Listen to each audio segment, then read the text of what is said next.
Bases dropped on a new round of SDH AM. Time for John to fix his hair. That's what happens when you put product in it when you're shooting promos. Okay, so if we tuck it in under the headset, I think we'll be okay. All right, here's the deal.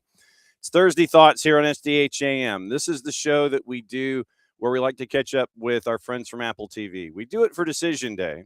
We decided because it was so popular that we would do it for MLS Cup, kind of take a look at MLS Cup and the 25 season. And if people are willing, we'll do it again on the Friday before opening kickoff for the 26th season. So we do these shows to kind of catch up with our friends from Apple TV. Kirk Reynolds from MLS Soccer gets all the credit on the planet for this one because of his organizational skills. He is in South Florida trying to orchestrate everything having to do with MLS Cup and having to do with everything that is attached to us at the same time. The fact that we are at the front, toward the front of his list is an amazing thing. And we're going to talk to as many folks as we can here in the next 2 hours or so. We do have some news to get into. Open Cup rules and regs came out. Atlanta United is involved in it. So we've got that. If we have some gap time, we'll get into the news as we go. So scheduled to appear today are the following. Here we go. It is Kyndra D. St. Aubin, Sammy Sadovnik, Kevin Egan, Dax McCarty, Jake Zivin, and coming in a couple of minutes, hopefully, is our friend Jessica Charman.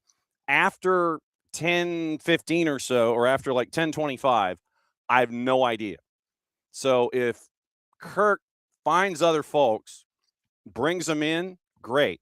We'll keep talking to them, and we'll keep doing the thing. I got to run down to about 10:25. Like Jake is 10:15. After Jake, I have no idea. So we'll find out what's going on. Now, because it is early and it is in, out, boom, gone, that's the format for today. We'll catch up with our friend Jessica Charman, and we'll find out what's on her mind as we get ready for a lot of different things in Jess's world and in Jess's planet and all the stuff. All right, so we're going to bring Jess in hot. So, Jess, where are you, by the way? I'm in my house for the next few hours, and then I'll be flying to Fort Lauderdale, but to do the Women's World Sevens.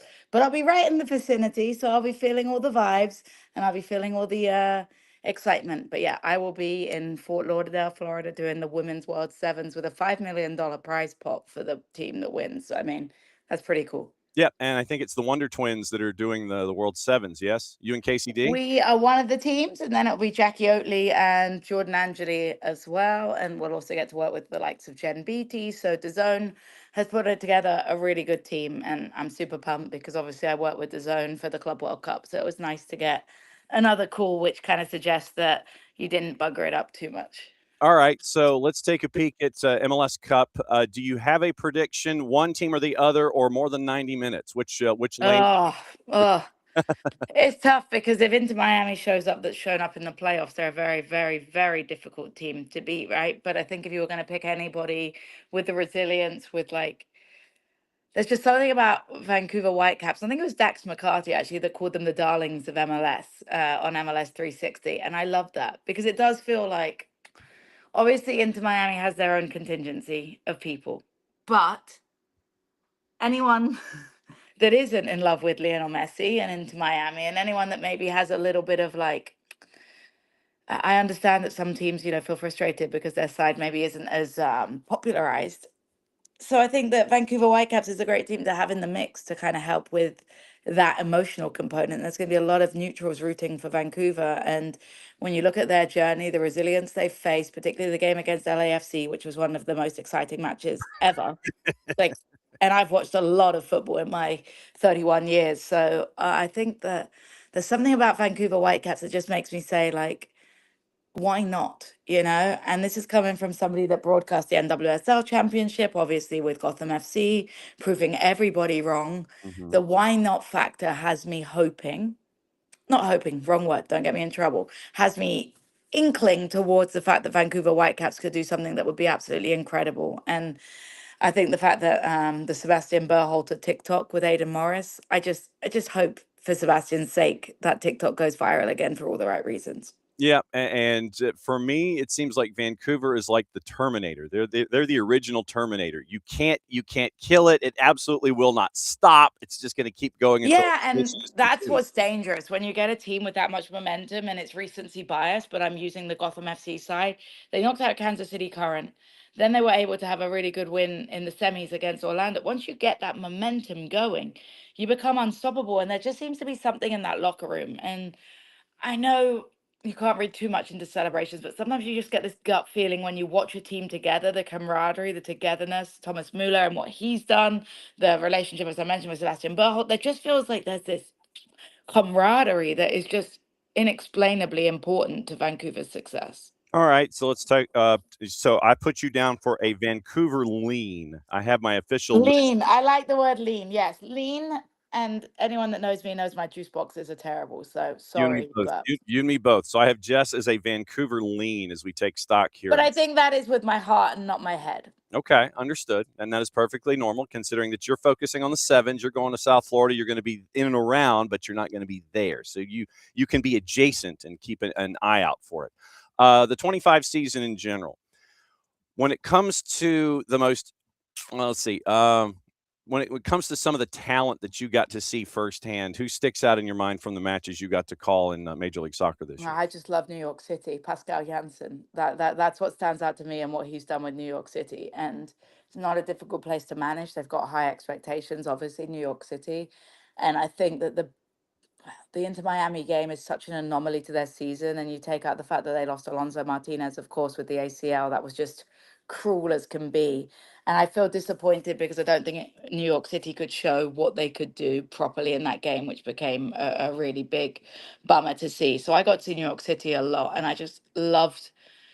Yes, they play like, okay, I understand the stadium and the difficulty that causes, and teams don't like to play there. It is very difficult. But even away from home, look what they did in the playoffs against Charlotte Mhm, twice at mhm.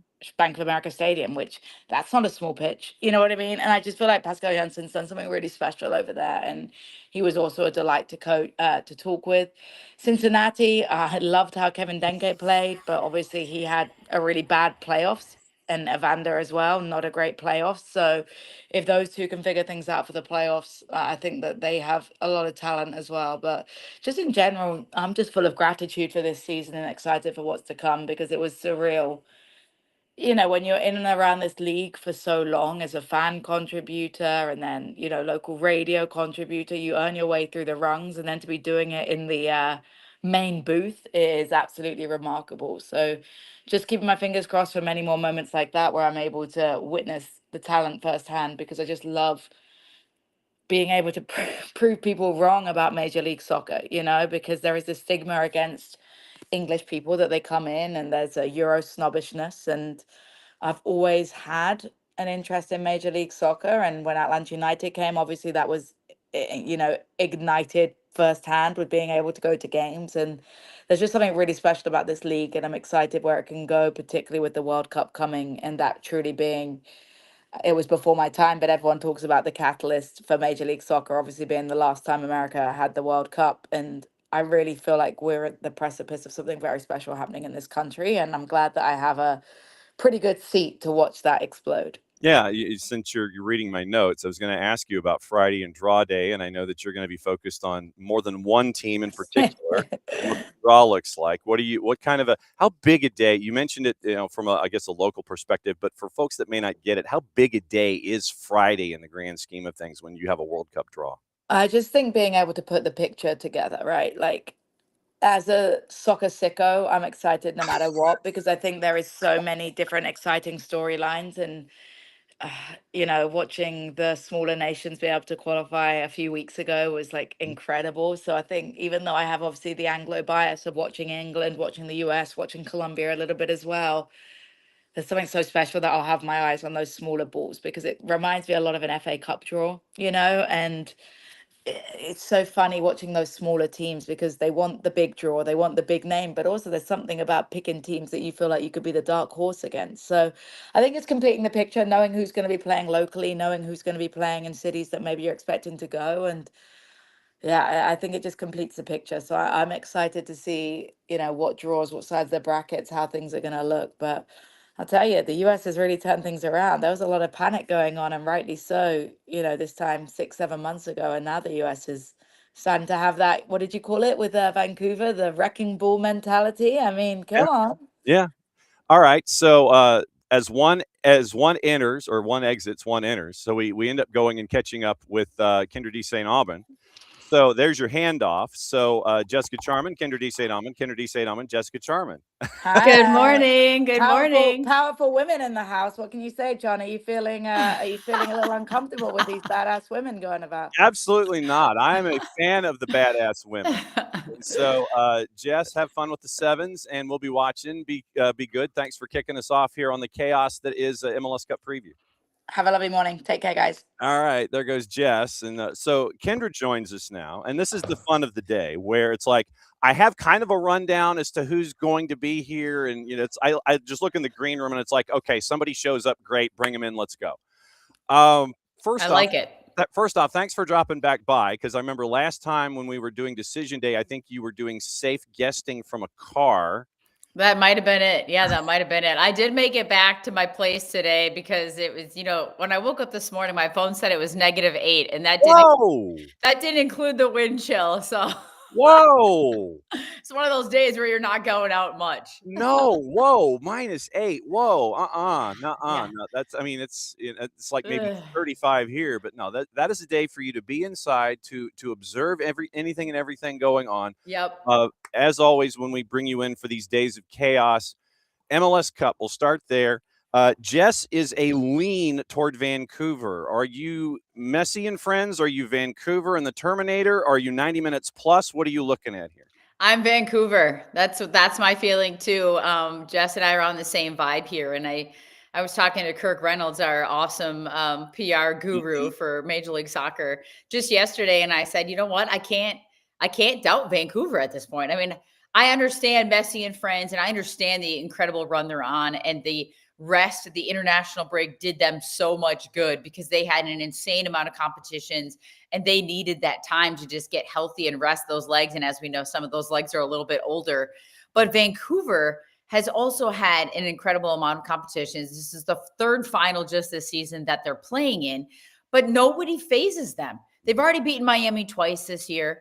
They come up against LAFC, which was phenomenal. And you just look at I think the Sun versus Mueller, and just the whole, I don't know. I just can't go against Vancouver at this point, especially with Berhalter is just unbelievable. There's so many good pieces for the Vancouver side. They're going to play the underdog role, and they're going to just capitalize. Yeah, they were +300 in the juice boxes. That finally dropped below +300. Messi and friends, I think, were like a -132. So, yes, yes, you have to be hydrated properly. Yes, properly hydrated, caffeinated, perfectly fine.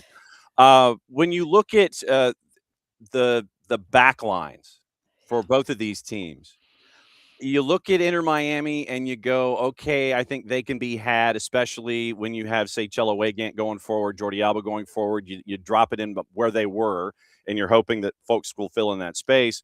Vancouver's getting Tristan Blackman back, but you're having to go against Messi, who's doing a different role, and you've got these 19-year-olds that want to run all day.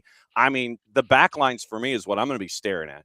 I think for some reason, Miami has figured something out defensively just in time, in the nick of time for the playoffs, because that has been their snafu the entire season, really, is can they get it together defensively? And I understand there's still some little gaps, there's still some holes, but for the most part, I think they have figured some coordination, some combination out, the way they've found some chemistry in the guys that they're throwing out there, and then they still score goals. And you said it, they've got these youngsters that are flying all over the place. Tadeo Allende has been phenomenal. I mean, the fact that you're not even playing Luis Suarez, not even having to bring him on late in these games, and they are still finding a way. And I know Luis Suarez said he's okay with that role, at least in the beginning of this postseason. I wonder, as this goes on, or even in the final, it's going to start to rub him. I mean, he's a competitor, right? So he's going to want to be on the field. But at the same time, when I look at these back lines, and Vancouver, I think, has the top hand because they've played together more consistently. They get Tristan Blackman back. So the fact that they were able to hold serve against a San Diego team that has been nearly unstoppable with their attacking pieces. I still give the edge to Vancouver. And even on the attacking front, I understand, Jordi Alba serving it up on a dime. I Yes. understand Tadeo Allende. Of course, you have Messi. We can talk about him all day long and all the pieces. Sergio Busquets, whether he drops a little deeper or he pushes up higher, what he's able to do in his vision. But I think at the end of the day, this Vancouver side is just going to find a way. And it's not going to be ugly. It's going to be pretty. I think both sides are going to play pretty soccer, but they're going to be gritty. And I think Vancouver owns the edge in that one as well. You look at the keepers too.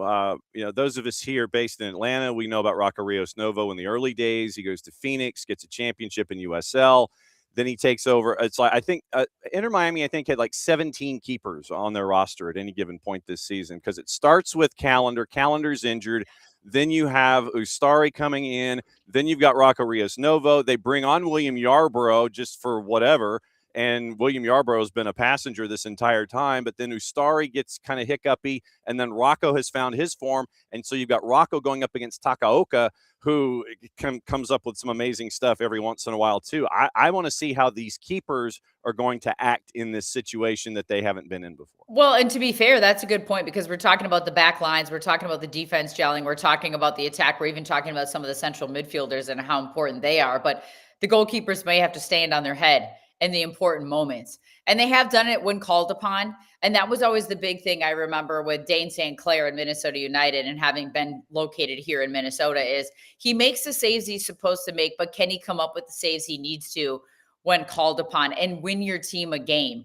And Dane has done that. And I think both these keepers are capable of that as well. You've got to make the saves you're supposed to make.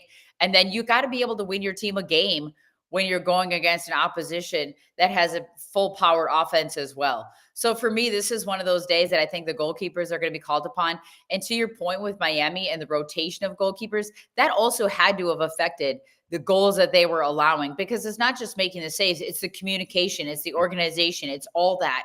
When you're coming from your goalkeeper and you're trying to get people set in front of you and you're trying to track all that traffic that's coming in front of your goal.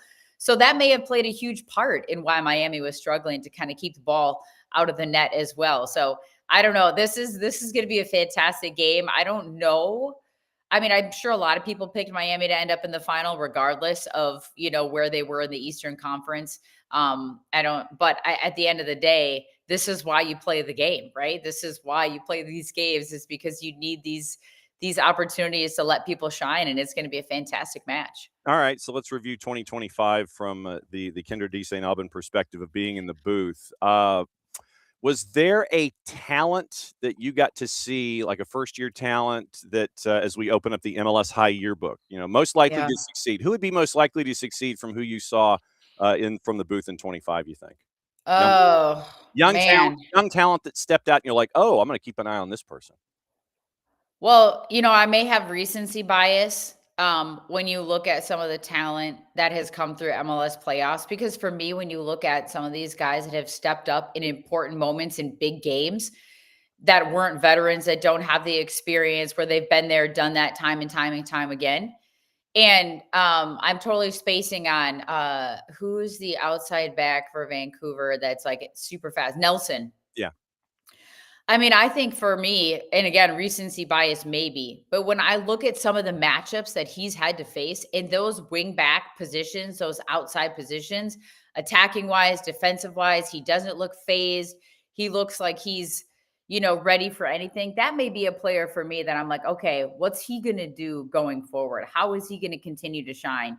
And I don't know if we still consider like a Sebastian Berhalter a young talent, or if we're only looking at like rookies, first year, second year guys.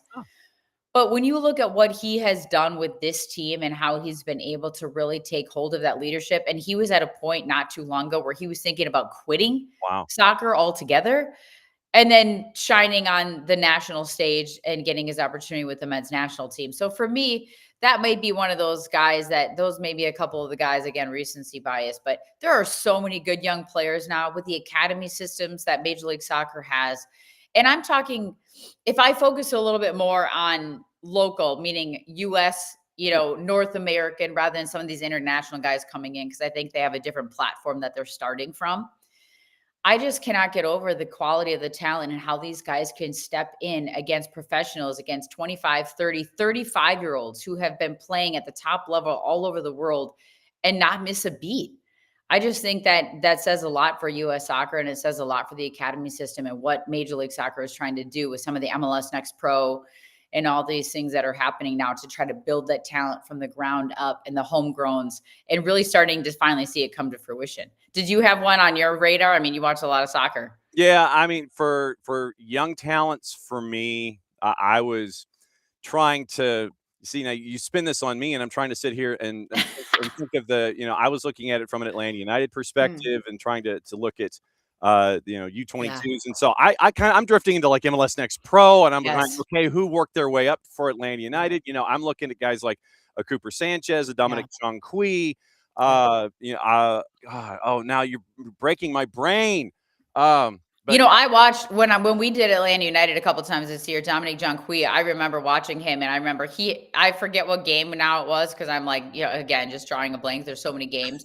And he had one mistake that cost them a goal. And I felt so bad because the whole rest of the game, he was phenomenal. He got called upon last minute because I think Brooks Lennon or somebody got hurt like right before the game, and he didn't even know he was going to play. He hadn't played. And he didn't miss a beat in a very difficult role. And I don't know about you, if you feel the same way, but these young guys that get put into the wing back positions, it's got to be one of the most difficult, because what you're being asked to do, and oftentimes you're going against one of the fastest players and most skilled players on the other side of the ball now, and you don't have a lot of cover in that outside space. You have to be able to defend 1v1 in a wide space with a guy coming at you full speed. In the middle of the field, you have a little bit more cover if you're a young guy. You have to, think a little bit quicker on your feet, maybe as far as playmaking. If you win the ball, where are you going to go when you win it under pressure? But those wide areas that they're throwing these young guys in, it's been fun to watch. And Jonqui was one of those. I remember watching Atlanta United. So that's a good call. Yeah. So, since we have spent a lot of time with the twos and MLS Next Pro and all that kind of stuff, that's why I kind of drifted in that direction. I went home base with my recency, and you went with yours.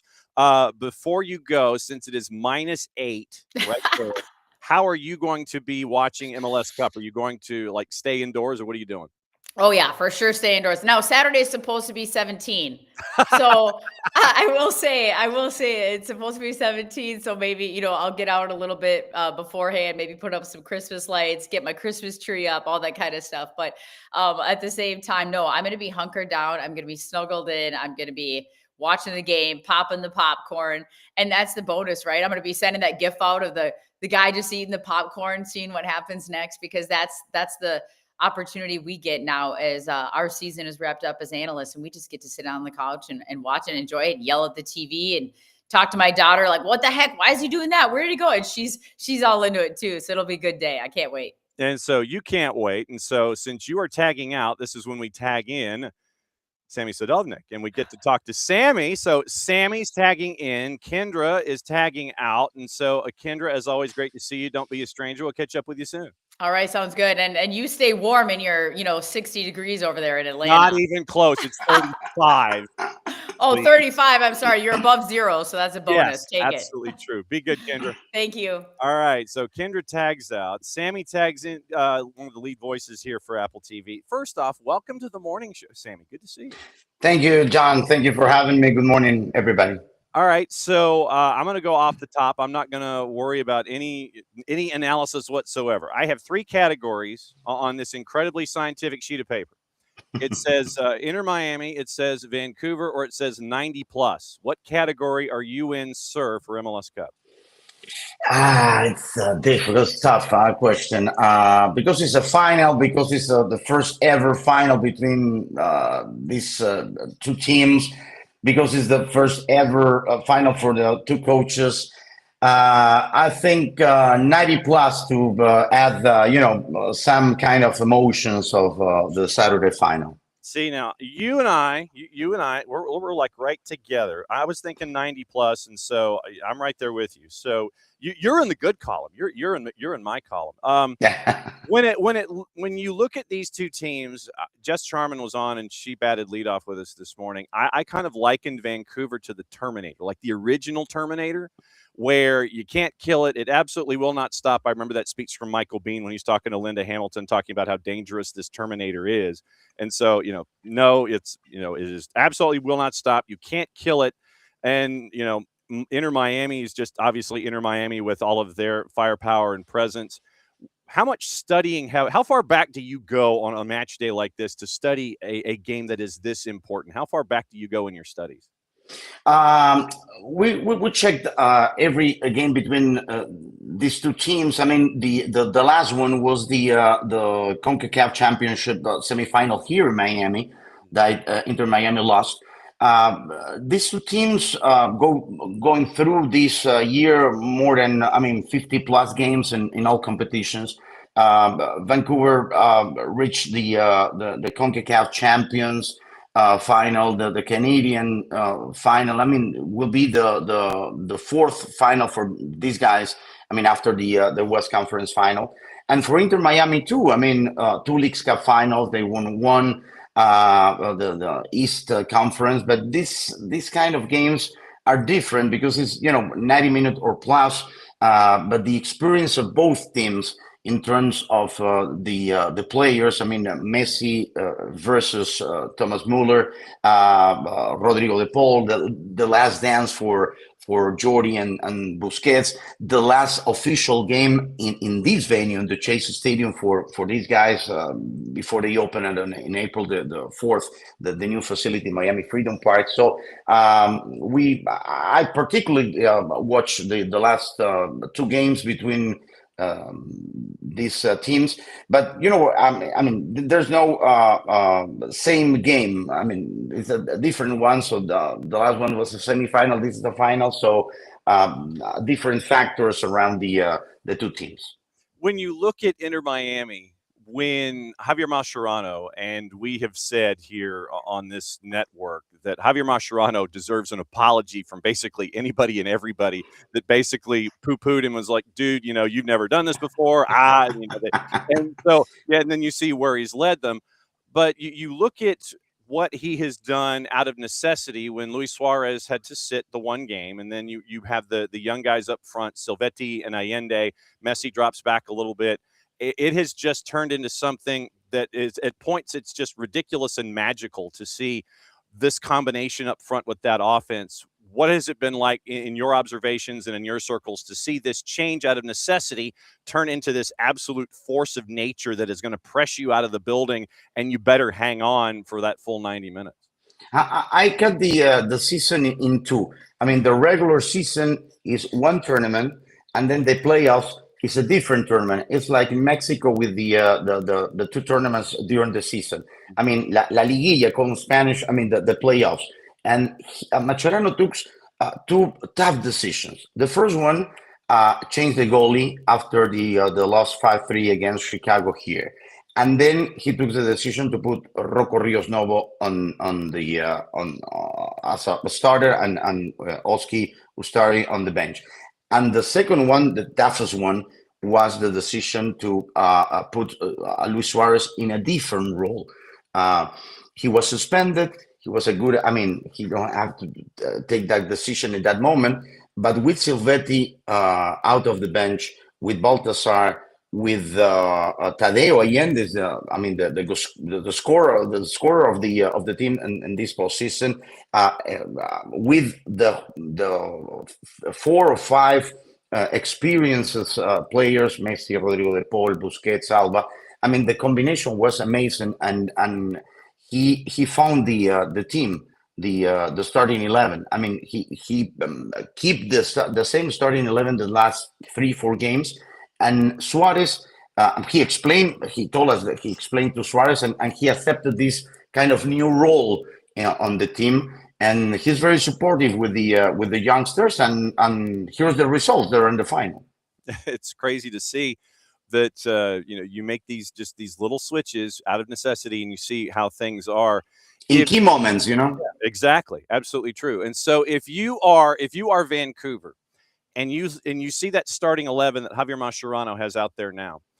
How do you anticipate Vancouver attacking Inter Miami to try and be successful, going up against a young keeper in Rocco Rios Novo, who has come up big? But how do you anticipate Vancouver going after all of that Javier Mascherano has built here in this second season? I think that the key of the game for them must be, first of all, the pressure. I mean, with Sebastian and as a 5, and they return with Tristan on the back. But the pressure, number one, and the transitions with Muller trying to get wide as a forward, or Wisabi. I mean, I think those two things are for me the most important for them. I mean, pressure and transition, because Miami is good from the middle field to attack, but they have some issues on the back. I mean, probably Fry or Wenger will be the right back, but you know, as a memory, the lineups with Alba left back, with Ian, with Noah Allen and Falcon. So if they pressure and they find White in good moments with Savvy as a forward, left or right, they can find the good way to be dangerous against Miami on Saturday. When you look at the 2025 season and all the games that you've called and everything that you've covered, if I had told you that MLS Cup was going to be Vancouver and Inter Miami, what would you have told me? Was the same as last season. I mean, New York Red Bulls against Galaxy. I mean, it's amazing. This is the number 3 in the East against number 2 on the West.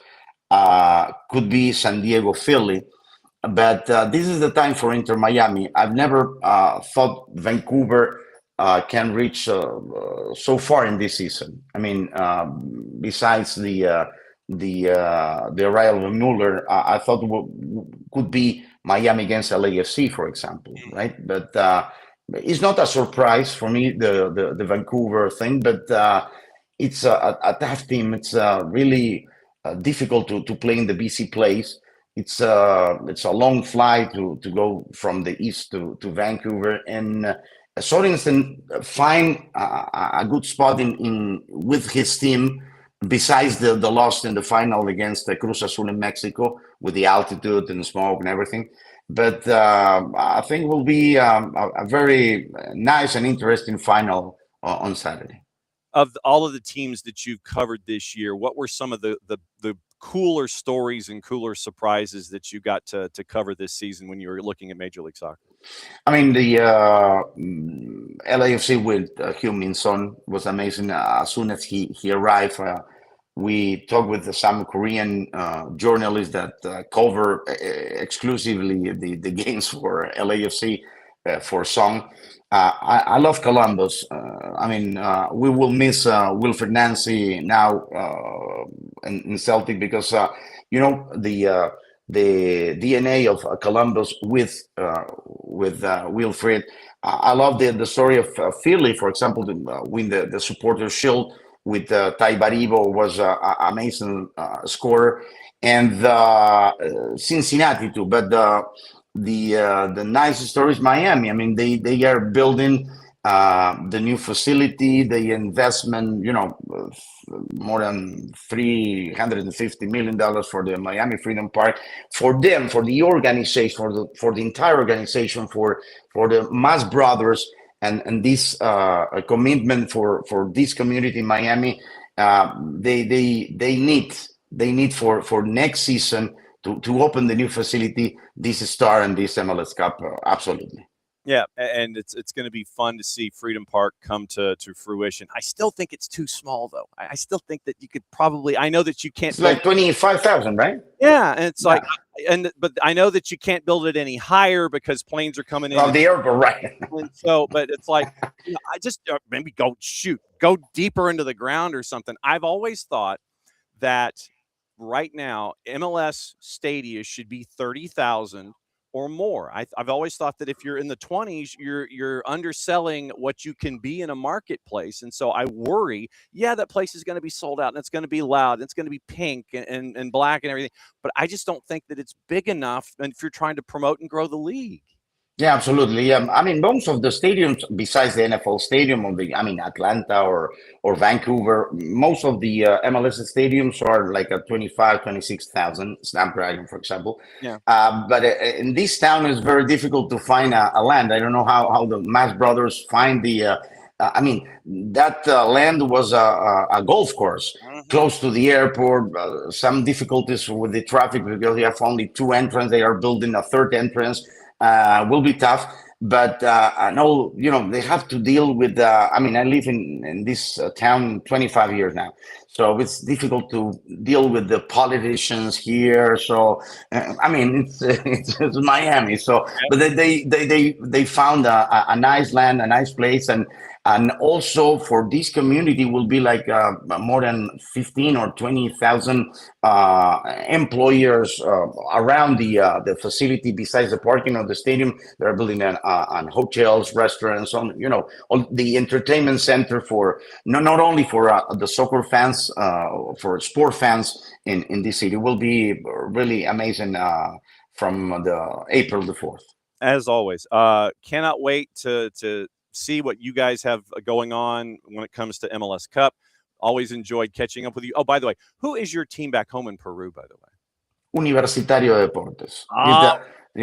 The 3 times champions this last 3 seasons. Okay, so you and our buddy Nino Torres, both Universidad guys. Okay, just checking because Nino, because I know that there's some crossover with your time at Gold TV. And he works there now, and so he comes on and he hangs out with us. He's going to be with us tomorrow, and he always joins us from Lima, and so and so he comes in from Lima, Peru. And I noticed, with your background, I just wanted to see who your team was growing up, and so that was what was. Yes, the rivalry is against Universitario and Alianza, Boca River, like Peñarol and Nacional in Uruguay. Like Real Madrid or Barcelona in Spain. So I'm from La U. Yes, Universitario. Okay, just checking. You now know where the garage door opener is. You now know where we hide the key under the mat. So if there's any time that you ever want to come on, since this is your first time, I hereby grant you golden ticket status. You may crash at any moment. You may sit there and just go, Nelson, I got something to get off my chest. Come in and crash. Just come in. We'll have fun. We'll talk. That's what the morning show is all about. Have a great call this weekend. Good to see you, my friend. Don't be a stranger. Thank you, my friend. Thank you so much for inviting us. And we are ready to go on Apple TV this Saturday, 2:30 Eastern time. It's 11:30 in the Pacific. You got it. Thank you so much for having me. Be good, Sammy. And Sammy Sadovnik. That was a neat treat. That was cool to have Sammy come on. And like I said, Kirk Reynolds at MLS, he's the one who's been orchestrating all this stuff. And so, like I said, I have a list. I don't know when they're coming in. I don't know what they're up to. But there's an order here. And so that's kind of where we are. So we are in a bit of a holding pattern. And like I said, I do have a couple of names on the list. One of them is kind of dependent upon the time that he leaves a hit from Miami television. And that's our buddy Kevin Egan. So Kevin is already there. You saw Sammy's already there. Kyndra's freezing in Minnesota at -8 degrees. And Jess is here locally as she gets ready to go down to South Florida to cover the World Sevens. And so that's kind of where we are right now. And we're waiting. We're waiting on folks. So it's, there's a bot. Why? We're having a show here. Sanguine Tumble VPQ2 or VPG2. I don't know. Whoever you are is a VPQ2. All right. So you're officially blocked. And now I'm going to report you, and it is going to be reported as a viewer solicitation bot. So bot once, bot twice, and viewer solicitation bot, if I could spell it.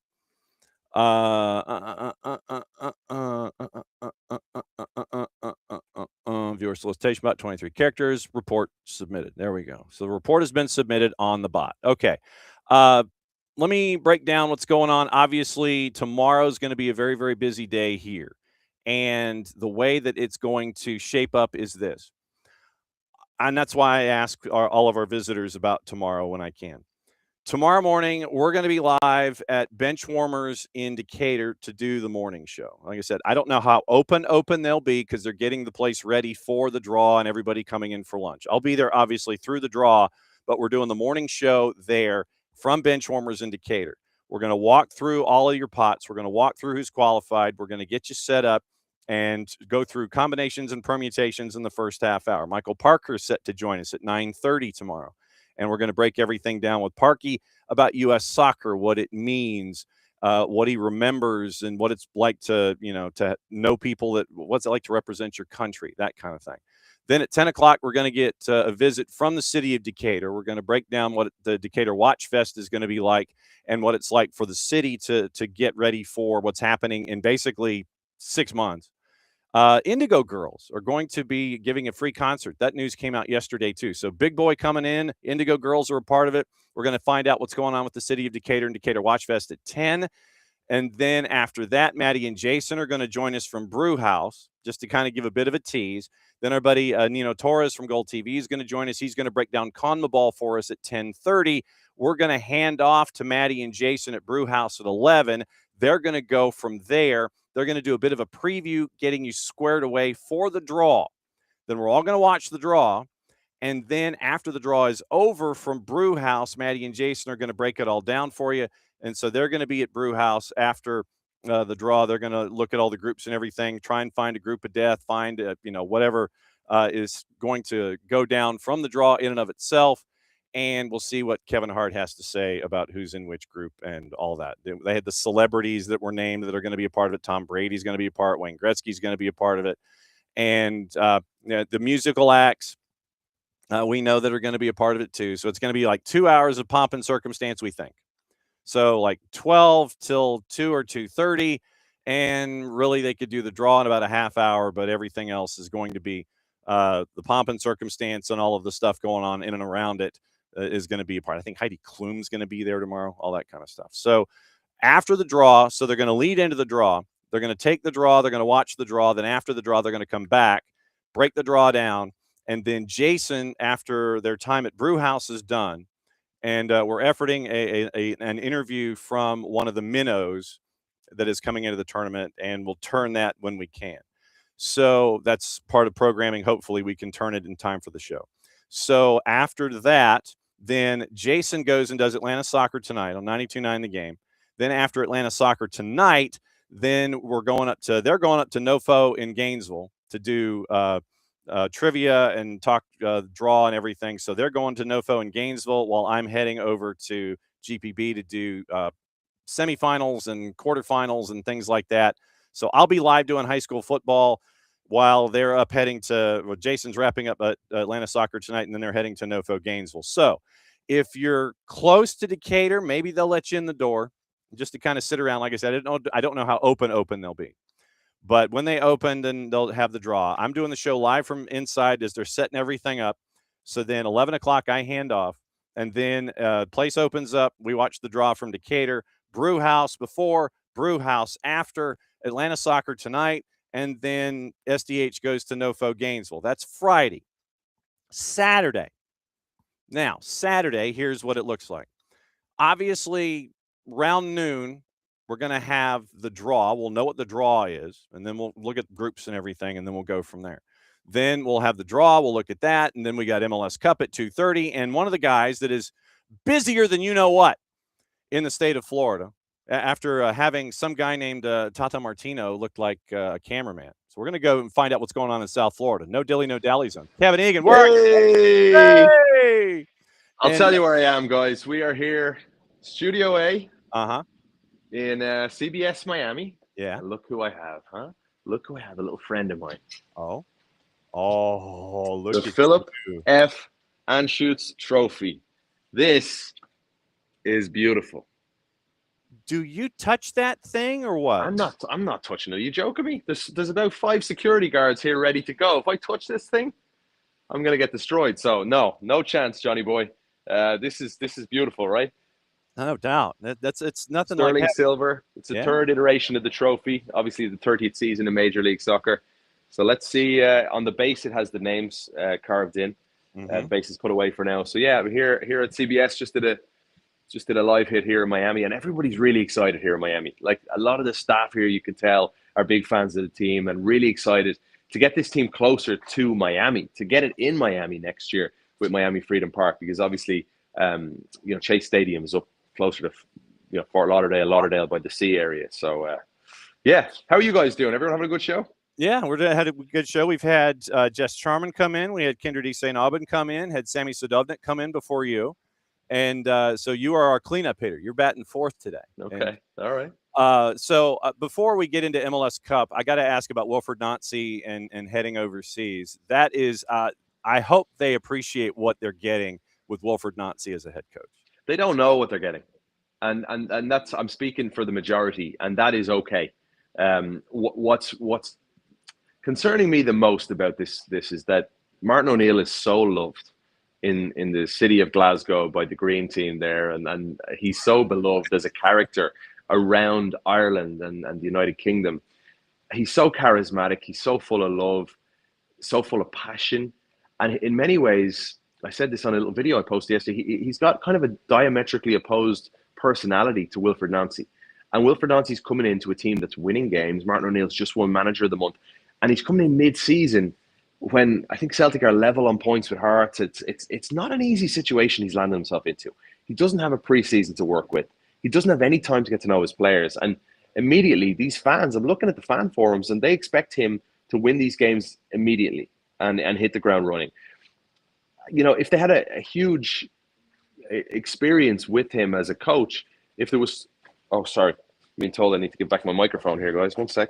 Yeah, give the microphone back. I know. Exactly. I know. I can't be walking away with this. Yeah. Cheers. I just feel that, with Nancy, they're not going to know him, so therefore they're not going to be patient with him. Yeah. So I hope he hits the ground running, and I hope there is some patience with him, because for me, he might be my favorite coach ever in Major League Soccer, given what we saw from his teams. Just played some remarkable ball. Obviously, when he was with Montreal, he had the best road record ever in MLS. That's been broken since, and he brought through lots of young, good players there. Wanyama and Johnston will know all about him. Guys that obviously played at Celtic. We'll see, John. I'm hopeful, but I'm also just extremely proud, because he came in at a time when he was a youth coach in Montreal, and now look at him. Managing one of the biggest brands in world football. All right. I have a sheet of paper here, the incredibly official list. I have 3 columns. I have Inter Miami, I have Vancouver, and I have 90 plus. So where in these 3 columns does Kevin Egan fit when it comes to the matchup this weekend? I fit on a different page, John. I don't know. I Okay. genuinely do not know. I think, I can see Vancouver causing them all sorts of problems. Yeah. Vancouver will play. They've got a mental giant in Thomas Muller. Someone who's taken the mindset, the mentality of this group, I think, to another level. He has obviously been like kryptonite to Lionel Messi throughout his career. Think of the 2010 World Cup quarterfinal, and Muller opens the scoring in a 4-0 battering of a Maradona-managed Argentina team, where Mascherano, by the way, was the captain of Argentina. 2014, obviously, it's the World Cup final where Muller gets the last laugh over Messi. 2020, you go into the match against Bayern Munich, Barcelona, Champions League quarter-final. It's a one-off knockout game in COVID. Muller scores the opening goal again, 4 minutes in, and Barcelona suffer their heaviest defeat ever in club history in Europe, 8-2. Muller scored 2 goals in the first half. Muller has been a thorn in Messi's side since the beginning. Going back, like I said, to 2010 and even earlier, I'm sure. A friendly before that too. Messi's won 3 games against Muller. 2 of them were friendlies. Muller's won 7, all really important big games. So I think Muller is a mental giant in these situations. He's got that black belt in mental fortitude, and I think he's going to inspire and ignite something in Vancouver. A team that will feel fearless. A team that I think, Dax is telling me to stop yapping here. He says he's waiting, by the way. Well, Oh my God, here he is. This guy. What's up, Dax? What's up, buddy? How are you? I'm having trouble hearing you. Hold on. Is my I can't figure it out. I can't. How about now? You're good. You sound fine to us. Dax, you're having a handsome day, bud. I am having. Thank you, Kev. I'm having you're having a handsome day in your suit tie. Cheers. I just finished CBS Miami here. They're all very well dressed here. You know, they're very well dressed in Miami. So I'm sitting on the fence, and I'm always going to sit on the fence when it comes to predictions as a host because I don't want to give one side. Smart man. That's everybody's asking me, and I said I love all my children equally. That's why I said 90 minutes plus. So Dax McCarty. Put me down for 90 minutes plus, then, John. If you're going to put me down in a column, I put you down as an IDK. I put you down as an I don't know. I added this fourth column just for you. What is that? Like some sort of media game? Kev started on the bench for Gio Savarese. Yeah. So I mean, literally, Dax, I have now 4 columns when it comes to what everybody thinks is going to happen in this match. Okay. And Jess Charman is a lean to Vancouver. Kyndra is straight up Vancouver. Sammy Sadovnik is 90 plus. Kevin Egan is an I don't know. He's an IDK. That's why he's a host, because he doesn't want to give strong opinions. Whoa. True. Well, but I mean, there's the whole journalistic thing. You know, it's Kev's got plenty of opinions. I promise you. He's got a point. Yes. Did you see Dax see home with, buddy? Never seen one of those. Hey, you got close. You played in an MLS Cup, buddy. I did. It's so Kevin Dax. Kevin says that there is a black belt in mental fortitude with our friends in Vancouver. I guess it's like the 90th degree black belt in mental fortitude, and you're going to need that going up against Messi and friends down there at the Erector set. So week. I spoke with name dropping here, but I had a great chat with Mario Götze yesterday. Okay, obviously scored the winning goal in the World Cup final in 2014, and he spoke about this. He talked about how Muller is just such a big game moment kind of guy, and how he talks a lot, how he's in the minds of his teammates in the best possible way, how he gets in the mind of the opponent. And I don't think it's coincidence that like Muller said, "I'll hunt Messi again" when he spoke with Mo Adu on Apple TV, when he was reminded of his record, which he's well aware of, against Lionel Messi. And I don't think it's a coincidence that on the plane, recently we saw Muller and he's like, "Where's the goat?" And I don't think it's a coincidence. So I think he's messing around. He was messing with Takaoka at the time, but I think he knows what he's doing. And remember, in that 8-2 game, the biggest defeat in Barcelona European history, it wasn't just Messi on the pitch. It was Suarez, it was Busquets, and it was Alba. Yeah. So, Dax, when you look at Vancouver, what concerns you the most about Vancouver going into this matchup, and what are you the most confident about with Vancouver going into this matchup? I don't have a lot of concerns with Vancouver. I'm being honest, John. I really don't. If I had to nitpick, it's probably what is Jesper Sorensen going to do about that left fullback spot. I think there's no question in my mind that Tristan Blackman comes back into the team. And then what do you do? I don't think you can take out Ralph Priso. He's been too good throughout this. He's been too good throughout this playoff run. He's been one of their more underrated players. So then it comes down to Tate Johnson versus Laborda at left back. I believe he's going to go Laborda at left back. And I think that gives you the most balanced back line because, look, for right now, Inter Miami, they are the most dangerous down that right-hand side with Tadeo Allende. The combination with Messi coming off that back line, being able to find the ball in pockets in between the midfield and back line and find Allende running through. That's a big cause for concern for Jesper Sorensen in Vancouver. So how he manipulates that back line, what decision he makes, how aggressive he tells his center backs to be with Messi going into midfield or not, I think that's going to be the biggest tactical battle for Sorensen to sort out. Kev, question for Dax McCarty involving. See, I'm turning this into 360. It's like, let's do it. What you got for me, Kev? Kev, question for Dax. Where is Miami's weakness in this game, Dax? Great question, Kev. I think Miami's weakness in this game is at the fullback spots and just defensively. I cannot say enough about the Vancouver Whitecaps wingers. They are some of the most fun players to watch in Major League Soccer. First of all, we haven't talked about Sabi enough. He's been brilliant. We had a couple weeks ago a good conversation on the show where Bradley Wright Phillips called for his inclusion in the U.S. men's national team.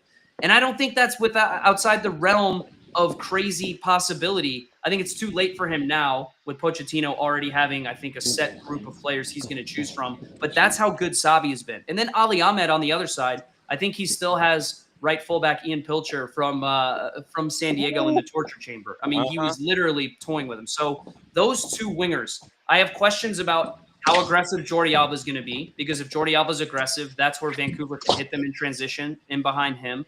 And then if Ian Frey is fit enough to start, do you play him or Wygant? Because that's a massive one. That's a big decision for Mascherano. Who's a better 1v1 defender, Dex?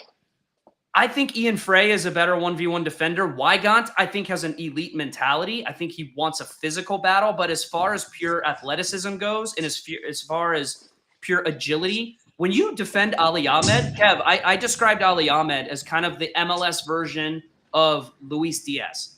The way that he's so shifty and gangly, and the way he moves and the way he manipulates his body to kind of feint you. You need a guy who's, I think, a little bit more loose and a little bit more athletic and not so rigid, which I think Wygant is. If I'm Mascherano and Ian Frey is 100% fit, I'm starting Ian Frey. And here's the other aspect to that, Dex, and it's such a good point you make. In the early moments of this game, I'd imagine managing your emotions is absolutely crucial. Yeah. Wygant for me is an early yellow card. Yes, that's like the side of him that if Ali Ahmed gets at Wygant and he picks up an early yellow, that's trouble for Miami. By the way, I was looking through the rosters last night. It's crazy to me. Ali Ahmed is on the supplemental roster. So it's insane. Wow. Like, he's so valuable. He offers so much for this team. And it's not only him. When you look at the supplemental roster for both of these guys, or for both of these teams, it's, Priso, I believe, is on there, Ali Ahmed. There's another one for sure on Vancouver I'm forgetting about right now that's a starter. And then you look at Miami. Ian Frey is on the supplemental roster, Noah Allen, Rocco Rios Novo, like key contributors here that when you look at how a team is successful, it just goes to show you need everybody from all corners of your roster contributing at a high level. That's a good point, Kev. You cannot be successful in Major League Soccer unless you use every mechanism to build your roster that you possibly can. And the other one, let's look at Tate Johnson. No one had any clue who Tate Johnson was before the season started. Yeah. And then Adekubi gets injured. He's down for the year. And Tate Johnson comes in, and he is one of the steadiest presences amongst that Vancouver backline they have. And so you can go up and down the rosters, Kev. I think depth is very important in a game like this. How you're going to change the game. For Jesper Sorensen and Vancouver specifically, how fit is Thomas Muller? That for me is a big question going into this game. He didn't look 100% playing against San Diego. He had ice. Didn't train yesterday. Didn't train yesterday. So listen, that's a big decision. Now, champagne problems for Jesper Sorensen to be able to say, "Ooh, Thomas Muller might not be 100%. Let me put in Ryan Gauld, who is now back to 100% fitness." So that's where I say, Axel Schuster, hats off to you for building a roster that is able to compete on a number of different competitions on a high level in each and every one of them. That's where Vancouver. I go back and forth on who the favorite in this game is because I know the game's in Miami, but why would Vancouver feel they aren't the favorites in this game? They've beaten Miami twice already. They added a world-class player in Thomas Muller, and they know how to win. They just know how to win. They've already played in a high-level final this year where, listen, they got their teeth kicked in, with all due respect, but they will have learned from that. And Kev knows this as well as I do. I want to make this point really quickly, because I had to do a combined 11 recently, and it was one of the hardest things that I've ever had to do in my adult life is to find 11 players from both of these teams that could fit in naturally. Tougher than parenting. Way tougher. Andres Cubas has been the best number 6 in the playoffs this year. And as far as winning the ball back, he doesn't get into my team because Sergio Busquets, I think, has put together a more consistent season. Yeah. But if you have a fit and healthy Andres Cubas, who will have learned from the mistakes that he made in the CONCACAF Champions Cup final, I don't think that Lionel Messi is going to have the joy that he has had in these playoffs, because Berhalter and Cubas, not only are they quote-unquote dogs, which is what the kids like to say these days, they're tactically smart enough to understand when Messi picks up spaces in midfield. That's their job. That's exactly how my Atlanta United team was able to knock out Inter Miami last year when we knew we were outmatched. Know where Lionel Messi is at all times. And if you do that with Berhalter and Cubas, you've got a great chance. Kev, what's the next step for you now that you've taken the blazer off? Where are you heading? I am heading. Where are we heading next? We've got Fox, we've got ABC, we've got CBS, we've got NBC. Yeah, this is my man Kirk Reynolds. Kirk Reynolds, legend. Everyone's shouting, Kirk! John, I've got the AirPods John. in, so we can't hear me. The better question for Kev is, you're down in Miami, Kev, full suit. Have you started sweating yet? Oh, Yes. absolutely. Yes. Absolutely. And I haven't Yes. even had anything to eat yet, Dex. You'd be surprised by that too. John, me yeah. and Kev, we're on a pickleball kick right now, so it wouldn't shock me if Kev tells me to bring down some runners. He's found a pickleball court I'm for us sure to he play has. on. Tell everyone the great news that happened last week, Dex. We haven't even talked about this. Kev, for months we've been playing pickleball, John, and he hasn't been able to beat me or Sasha Question 1v1. They're incredible, by the way. They're incredibly good. He was able to get the monkey off his back. He Wow. broke his duck against, who do you think, John? Me or Sasha? Oh, Sasha. Yes, great stuff. I'm happy to come hear on you say now. that. But he was able to win, and that's how we stay sane up there in Stanford when we're not in studio. Well, I figure Sasha has to make sure that the lettuce stays perfect and that the Snidely Whiplash mustache doesn't move. So his movement is somewhat constricted, against someone like you who's used to probably doing things inside a Hyundai Santa Fe for parenting. And so, look, you've safe guessed in a Hyundai Santa Fe. So I know that you're kind of, you can call her outside the line. Sasha, I'm not so sure. Yep. He's finesse. Sash plays pickleball like he played the game of football, and so does Dax. Okay. Dax is like full grit, never give up. He's got class shots. Dax is so good at this game, man. But Sash and Dax, when they play each other, I don't know who's going to take it because they're so different as players. I think Sash was stunned because I took an early lead. I went 4-0 up on him, and he's like, oh my God. And then he started to, you could tell he was a little bit rattled, I think. And then when I finally got over the line and I beat him. What was the celebration like, Kev? I didn't celebrate. I didn't celebrate. I just went, nice one. All right, let's go again. Because I want to act like I've been there before. Okay. Yeah, but you haven't. You should celebrate. I know. Well, if there were more people there, I probably would have taken off the top and run around pickleball. Okay, good. Fair enough. The jersey, but the fact that it was just the two of us and it wasn't even on video, like it was a little bit underwhelming. To be honest with you, I nearly would have preferred if I lost. Yeah. And it rolled into next year, and the momentum, and the story built. It's a little bit underwhelming. No doubt. Kev, continue sweating. We wish you nothing but air conditioning today as you do the car wash with all the local affiliates with a fancy trophy. Dax is going to hang with us for another couple of minutes. Jake Zivin coming up around the corner. Kev, love you very much, my friend. We'll see you soon. Cheers, guys. And check out CNN World Sport today. I had a great chance to pop in Atlanta downtown with Don Riddell and some of the great people there. So had a chance to pop in, and I'll be on CNN World Sport all day today, previewing MLS Cup. In addition to all the Miami affiliates. Be safe. Kev's the busiest man in Major League Soccer. See you tonight. Cheers, guys. All the best. Take care. All right. So now, Dax, we finally have a one-on-one situation here. Kevin's like 19 different places today. You mentioned all of these matchups. Cello Wegant for me, that is a big red flag, as is Maxi Falcone at times. You mentioned guys like Ovilus coming off the bench, Cello Wegant and Maxi Falcone. Those guys for me are walking cards if you push the right button or if you beat them over the top and they're having to come back quickly. Yeah. That to me is one of those early concerns, that backline with Falcone. He's got great lettuce, but at the same time, he's a walking yellow at times. And Cello Wegant, if he starts, I think that you can get the attack working down the left-hand side for Vancouver to get that advantage and have them pinned in if they get that early yellow. Yeah, it's a good point, John. We've seen that throughout the year, that Wygant and Ovilus, they have trouble controlling their emotions sometimes.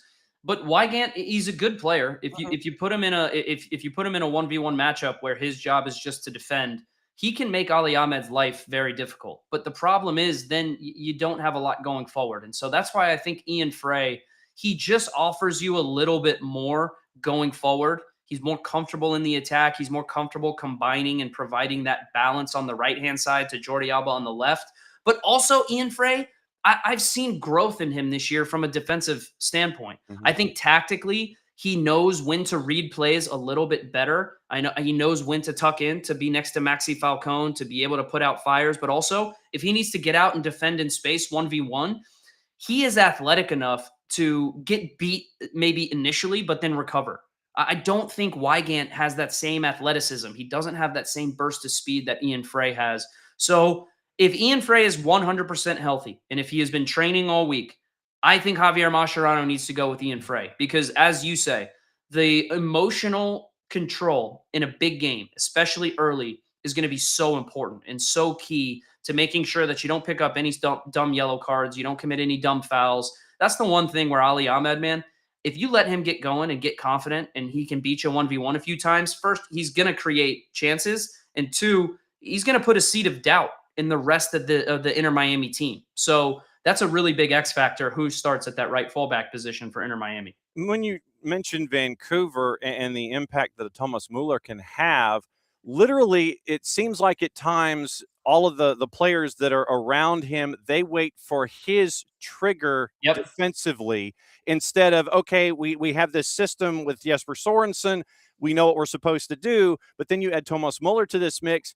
Muller seems to know the exact moment. It's like, okay. And literally, it's like, Mickey in Rocky 2 where he goes, now! And, and then that's the trigger for Rocky to start fighting left-handed. To have that kind of a presence in a game like this, obviously important as well. Of course. It's like having another coach on the field.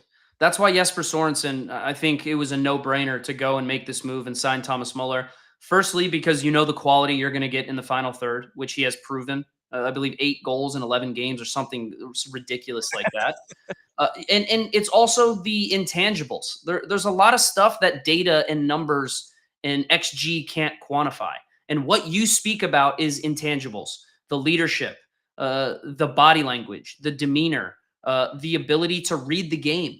These data will never be able to quantify that. That is something that is a feeling. That's something that we have to see with our own eyes. And Vancouver has gotten even better as a unit when they press high up the field and defend, because Thomas Muller knows when to set those triggers and when to set those traps to be able to press. And so that's one area where I think teams in the playoffs have just shown Miami too much respect. They have given them the impetus to go and be able to be comfortable in possession. Every time I see Sergio Busquets on the ball with time and space and the opponent backline is high up the field, I'm like pulling what little hair I have left out. I'm like, guys, he is going to find a pass. Vancouver's not going to allow that. Part of Vancouver's DNA is pressing high up the field and not allowing a team to be comfortable. That is where Thomas Muller is so effective when he doesn't have the ball. That's what a lot of people don't recognize, is that coaching instinct on the field to be able to raise the level of a team in defensive intensity and pressure. That's another big X factor going into this game. You don't allow Inter Miami to get comfortable. Thanks, McCarty, dropping by, breaking down MLS Cup and anything else on our minds, as we've talked about Kevin wearing a full suit already this morning, 400-degree weather. I guess this to me is that 50-50 question then. When Lionel Messi is Lionel Messi, once again, I feel like quoting Mickey from Rocky, don't let that bastard breathe. That you want to have 2 or 3 guys on him, so the second that he gets the ball, you collapse on him so he can't make the decision and have time to create. Yep. And then because of positional gravity, that means that other folks are open, and you've got to try to figure out, okay, I need to have him steer that pass in a direction he's uncomfortable. Yep. That to me seems to be a part of this give and take that Vancouver's got to figure out. Yeah, you want to clamp down on him, but then you've got to figure out, okay, where is that radar going and where's that pass going when we do collapse? That's going to be one of the big chess matches to me in this. Of course. Well, that's always the balance, is how aggressive are you in trying to send numbers at Lionel Messi, making sure that he doesn't have time and space at the risk of other players being able to hurt you. And I mentioned this before, but when my Atlanta United team ended up going through in the playoffs last year against Inter Miami, they were the better team. We were outmatched and we didn't have as much talent as them. But tactically, we said, if we are going to get beat, let's make other players beat us. Because I would be okay with Allende and Silvetti, chances in front of goal falling to them, which they're young and they've been a little inconsistent this year. Allende, especially with his finishing. Now, he's been excellent in the playoffs, but would you rather have big chances fall to Allende, Silvetti, Rodriguez, or Messi? The answer's simple.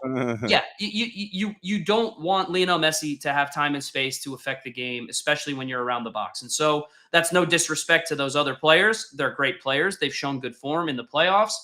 But if you have to eliminate a big problem, you try to focus in on eliminating Lionel Messi's influence on the game. Easier said than done. Yeah. No one has really been able to figure it out for 22 years now. So good luck to Vancouver. But I think that they have the coaching and I think they have the players, especially in the middle of the field, down the spine of their team, to be able to really have a limiting effect on how much Messi does in this game. Okay, so I have once again my incredibly scientific board here as to all of the guests. So are you in the Inter Miami category, the Vancouver category, the 90+ category, or the Kevin Egan? I don't know. I'm an anchor and I love all of my children equally. I'm in the category of this is, in my humble opinion, going to be, at least on the surface, going into the game, the greatest MLS Cup of all time. Ooh, wow. And a lot of hype, a lot to live up to. But when I look at the ingredients that are needed to make a great game, you need superstars, you need pageantry, you need depth, you need great coaching, and you need two teams that love to attack. The recipe is there, John, for a great final. Okay. It could go either way. I can see either team winning it, but I am saying Vancouver is going to win 3-2.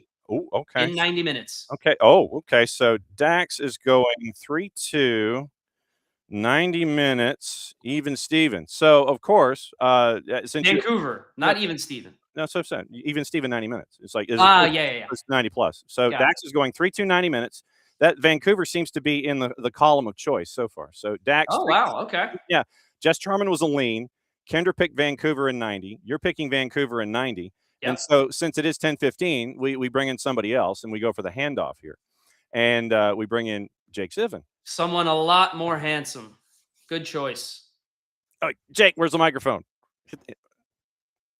There it is. There he is. Hey, I usually have somebody do that for me, so I'm sorry. John, you've Dax, got to how hold are our you? hands Good to through see all you. this John, technical hello. stuff, okay? Yeah, right. Yeah, Exactly. I didn't know I'd be on with you, Dax, as well. Well, see, that's the magic of this. When Kirk Reynolds sets up the 2-hour show of chaos that we do for Decision Day, for this day, and then we're going to start our first annual opening day Friday as well. Literally, Nice. It's like I tell Kirk, it's like, look, line them up for me, and if anybody comes and I'll knock them down. Basically, yeah. It's like literally, after Jake, if you find anybody else, don't tell me. I just want to be surprised. We'll crush it, and we'll have fun. Yeah, exactly. We've got it. Yeah, it's got to be like mystery guest next time. Like which MLS on Apple TV person is going to show up And next? if anybody wants to text anybody to say, hey, come on in. Come on. All right. Yeah. I mean, look, I texted Terrence, and I don't know if he's back from his honeymoon yet. So yeah, right. Yeah, exactly. He's been married for 2 weeks. Give him a break. Come so on. I literally said, we're in the show of chaos after Jake. It's 10:30 and fine, and he'll come in. When we did the Decision Day show, Tyler stayed for the first 45 minutes. He came in early, batted leadoff, and he came in. He was like me and Followell. He just kept me. Oh, that's awesome. Yeah. He went co-host, but literally that's what we do. It's like, stay as long as you want. Cool. Ask whatever questions you want. And look, it's just to have fun. But this is Jake's debut, Dax, by the way. Is it? It is. Yeah. It is. It is. I think I was traveling on the Decision Day show day because it takes a long time. I live in Portland, and so often if we're going to Miami, as we are on this trip, it does take a long time to get there. You down there already, Jake? Looks like I am. Yeah, in beautiful Fort Lauderdale. I'll be joining you soon, buddy. Yeah, I'll be driving down. Be driving down today. Nice. In the Hyundai Santa Fe? No, not in the Hyundai. That's the family car. So this is the great part about it being in Florida. The wife and kids will get to come down for the game, and they'll be able to experience that as well. So awesome. The Hyundai will be transporting the fam. We got the secondary car cruising me down. Audi, little plug there for an MLS sponsor. So there you go. Wow. Bang. I'm learning. I'm learning this. Yeah. No way would Dax drive another car manufacturer to the 2025 MLS Cup presented by Audi. Yeah. Hey, no that's perfect. Dax knows Jake what Zivin. he's doing. That's perfect. Dax went 4 rings on his way out the door. As always, Dax, good to see you, my friend. John, thank you. You can crash it anytime, and we'll see you soon. Jake, I'll see you soon, buddy. See you soon, buddy. Safe drive. Yeah, All cheers. right. Dax McCarty out, Jake Zivin in. All and right. like I said, first off, welcome to the morning show. Traditionally, like I said, Thank we're you. 9:05 to 11:05. We're Turner time kids. So that's why we have the 05. That's right. I'm a Chicagoan, so I'm a WGN guy, right? Understood. So, but I know Turner. I know Turner time well. Braves games and Oh yeah. Of course, man. And so now the key will be since you are a Chicago kid, and we're not going to do instant replay with Dan Rowan or anything like that. But if you and Taylor ever did a game from center field, like Harry Carey and Steve Stone did. If there was ever a venue where you could do something like that, where you guys are out in the crowd and did something like that, I think that, we have 1 year left to do it at either Yankee Stadium or Citi Field before New York City open up their beautiful new stadium in 2027. So maybe we'll make it happen. See now, and from literal center field, which actually would be a decent view in either of those buildings. You got to figure out the match. It'd be pretty much midfield. Yeah, well, yeah, or you would be, like second base at the 106 by 68 in the Bronx. I'm just saying, you know, you'd be closer in. Exactly. So, and traditionally, like I said, you live in Portland, so you'd be like going, it's like, God, John's calling me. What's going on here? It's like, what time is it? It's like 6:30 in the morning. So, that is true. I do have to turn down some of Kirk Reynolds' requests. Like, he knows by now. He's like, it's at 5 a.m. You're like, what? No, it's not gonna work. He's got to be on the eastern side of things. I mean, Costigan might be out walking his dog, and he has said, hey, look, 7 a.m. I'm out walking the dog. You could do that then. That's fine. Sure. So enough about Keith Costigan and walking the dog. Yes. When you have this matchup and you're preparing for it, this is the play-by-play 101. This is where Cliff's notes and we help out everybody else. Mm-hmm. When you're studying for a match like this, do you just look at your old sheets from the 72 matches that you've called Messi and Friends this year? And do you use that? Does that trigger stuff in your head? Do you look at old game tape? Do you look at pre-Luis Suarez suspension, post-Luis Suarez suspension in the last 3? How do you work it? Yeah, a little bit of all that. Look, for Inter Miami, we've called, like you said, so many games of theirs over the past 2.5 years. Not this season, but potentially. I don't have a tally. I probably should. Of how many we've called since Lionel Messi arrived here on July 21st of 2023. It's been a lot, but in that way, it makes the prep a little more simple. It's a cumulative preparation that happens for 2.5 years. And look, it's not just the teams I'm calling. I mean, I'm like that with all of Major League Soccer. So it's not like I'm even if I get to a team that I haven't called that year, it's not like I'm scrambling and I've never seen this or heard of any of these players before, don't know anything about them, and I have 4 days to figure everything out. Who is this Buskets person? Yeah, exactly. Yeah, come on, we need a pronunciation guide. No, but so for Miami, look, it's just kind of updating the notes. It's getting maybe more specific information about history and finals, both from the team, which that's easy off the top of head. This will be their 4th final. But the players, the individuals as well, right? Whether it be Lionel Messi is the headliner, so making sure we have all of that down of how he's done in finals, how many if they win, what number trophy this would be for him. It would extend his record, international record, all that. Same with Busquets and Jordi. It's their final game, right? So maybe a little bit more attention. We know this will be their final game. A little bit more attention on them and their legacies. But again, I know all that. It's just making sure that the numbers are exact, right? If I say, hey, they've played, X many games in their careers and won X many trophies, again, it's making sure that exact number is accurate and is there. Before and after Suarez is a huge storyline for Inter Miami. We've called their games going back now to decision day, every game in a row. So for that, we, firsthand, just innate knowledge, we saw it, right? The difference. And so that, is less, going and rewatching that. For Vancouver, we haven't called as many Vancouver games this year, but I was, again, I'm in Portland and was a Portland Timbers TV commentator for 8 years.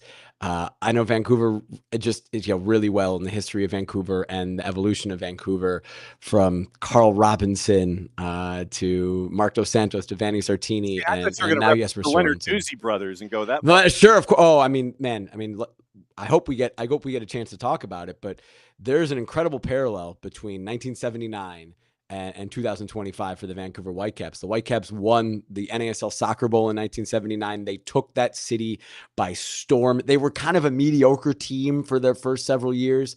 They were pretty good in 78, and then they won it in 79. Them winning in 79 accelerated the construction of BC Place and bringing all the professional teams downtown, which is now such a staple of Vancouver. Ironically, this team may have also kind of changed, the off the field situation with Vancouver. They were announced for sale in December before the season started. And I don't know that they're going to get sold now, because I think the ownership group, and, there's some articles out there that, hey, maybe they've shifted their focus. And maybe that focus is now, can we get a stadium built of our own, that is our own soccer-specific stadium? Don Garber was talking about that, not that long ago, that is essential for the Whitecaps. And if, say, they win MLS Cup, and say that is the impetus to now get them to build their own stadium, and it's this full circle from 1970-79 moment. But same thing. They had that year. They had a former World Cup winner, I believe, Alan Ball, join mid-season, and spark them to win MLS Cup. I mean, this year they have a former World Cup winner, Thomas Muller, joining mid-season, and it's been fantastic.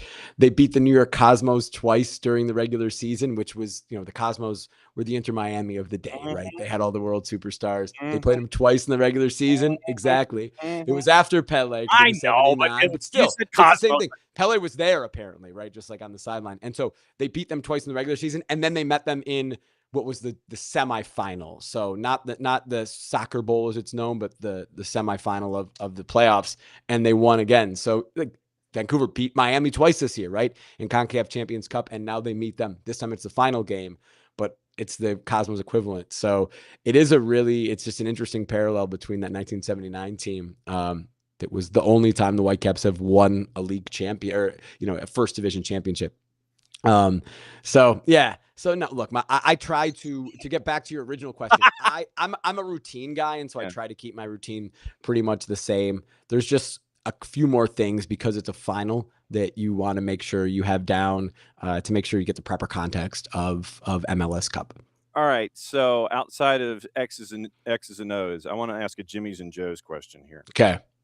Outside of the Gulfstream Galacticos, outside of Lionel Messi and all of the big names and the shiny objects for them, and Mueller coming in and the stars there, give me if we do the show open, and then you have the tombstone, keys to victory down low corner, and they show title over wide, and everybody's all happy in the erector set, and you see a lot of pink, and you see like the 14 Vancouver fans that are going to be allowed in.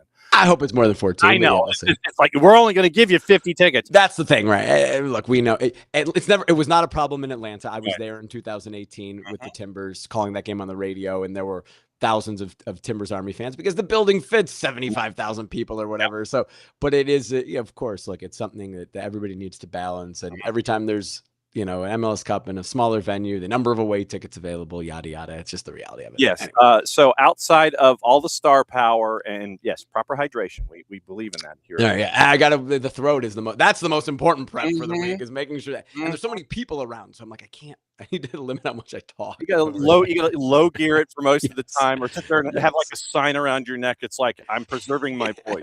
Right. Like Taylor Swift in between concerts. Hand out a card. Well, hey, I'm not being mean, I promise. No, it's just like you just hand out a card, on like Apple TV stationery with an MLS stamp, an MLS Cup. That's right. My voice. That's why I'm not talking loudly. That's right. Other storylines other than the star power and the easy gravitations, and you mentioned all of the symmetry with 79 and stuff. Yeah.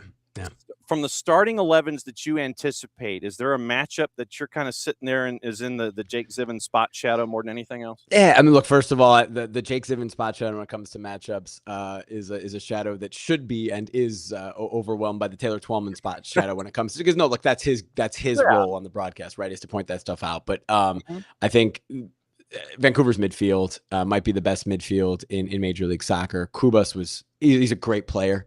Andres Kubas has been a really good player for a long time for Vancouver. He's really broken out this year, and I think because of Vancouver's team success, now that is giving him more notice around the league as one of the best number 6s in Major League Soccer. He was fantastic in specifically in the Western Conference Final, just in the last game. I mean, that first goal, it's him. He takes the ball away, plays a 1-2, kind of dribbles through a couple guys, and then basically just passes it to the back post. And Brian White, I could have scored, any of us could have scored that goal that Brian White scored because of Kubas's work. Sebastian Berhalter, what a story. He's a 24-year-old. He's grinded. Of course we know his dad, and he has to hear about his dad over and over and over again. And he knows, and look, there's lots of athletes like that over time, and some it works out and some it doesn't, and some go on to Ken Griffey Jr. surpasses Ken Griffey Sr., but there's way more of those that just can't kind of handle always being compared to a family member and to somebody else. And for him to have done that, I find so mentally impressive, to go through what he must have gone through off the field with his family for the past 4 years, and to kind of break out this year. What a player. And it's a great story. I mean, the better story is him on the national team, to be honest, but it is still a good story what he's doing for Vancouver. So if those two guys can control the midfield, specifically Kubas and his pressure, I think, a lot of time in the Western Conference Final, he was going at Jeppe Tverskov, who was, who's a wonderful player. I put him on my best 11. He didn't make it. Berhalter did. But Kubas would go at Tverskov and pressure him, and not, because he's the guy, he's kind of the metronome for San Diego. He's the guy that they want on the ball to distribute and start everything. He's the Busquets of San Diego. So can Kubas disrupt Busquets, or can Vancouver disrupt Busquets and his distribution from where he is, whether it be, all the way back, and if they move him back and he splits the back, comes kind of a back three in possession, which they'll do sometimes if he's playing a little bit in front of their center backs. I think Miami's center backs, who are undersized, they start a 5'10" Maxi Falcone, they start a 5'9" Noah Allen at center back. New York City scored their lone goal on a set piece. Miami have conceded a good amount of set pieces this year, but it's not something that is a glaring issue for them, despite not having the height that you would expect. I mean, Jordi Alba's not gonna be a towering presence on set pieces. He's 5'7". If it's Ian Frey at right back, which if he's healthy, it probably will be, but I don't know. He gives him a little more help with that. But can Vancouver take advantage of a size advantage on set pieces? And then from a Miami perspective, it's the two guys alongside that are flanking Lionel Messi, Tadeo Allende and Matteo Silvetti. It's just changed this team. Having two guys who run in behind in the attack, having two guys to press. We've never seen Inter Miami defend the way they've defended the past 3 games with this group without Luis Suarez. And even when Suarez, he was suspended for 3 games after the League's Cup, and they kept kind of the formation the same, and they just moved Allende up top, and it was still Messi and Allende up top. Now it's more of a 4-3-3 with Messi through the middle, with Silvetti on the left, Allende on the right. Defensively, it starts from them and their pressure, and then offensively, when they win the ball and you've got 2 runners, it's just a totally different look. They've looked unplayable at times. I don't think they looked unplayable in the Eastern Conference Final, at least not for 65 minutes. And then, once it was 3-1, it kind of snowballed from there. But against Nashville and Cincinnati, they did. I mean, that was as good as I think we've ever seen an MLS team look. So those are kind of the 3 I haven't mentioned a World Cup winner's name. Well, I guess I did mention Busquets, but from the other way, can they stop Busquets? And those are kind of the 3 other things I'll be looking at. Okay. And there's one particular highlight that I have probably played to death ever since it happened. And it has to do with Messi and friends. And there was one goal from the NYC match, and the reaction that the 2 of you had in the booth.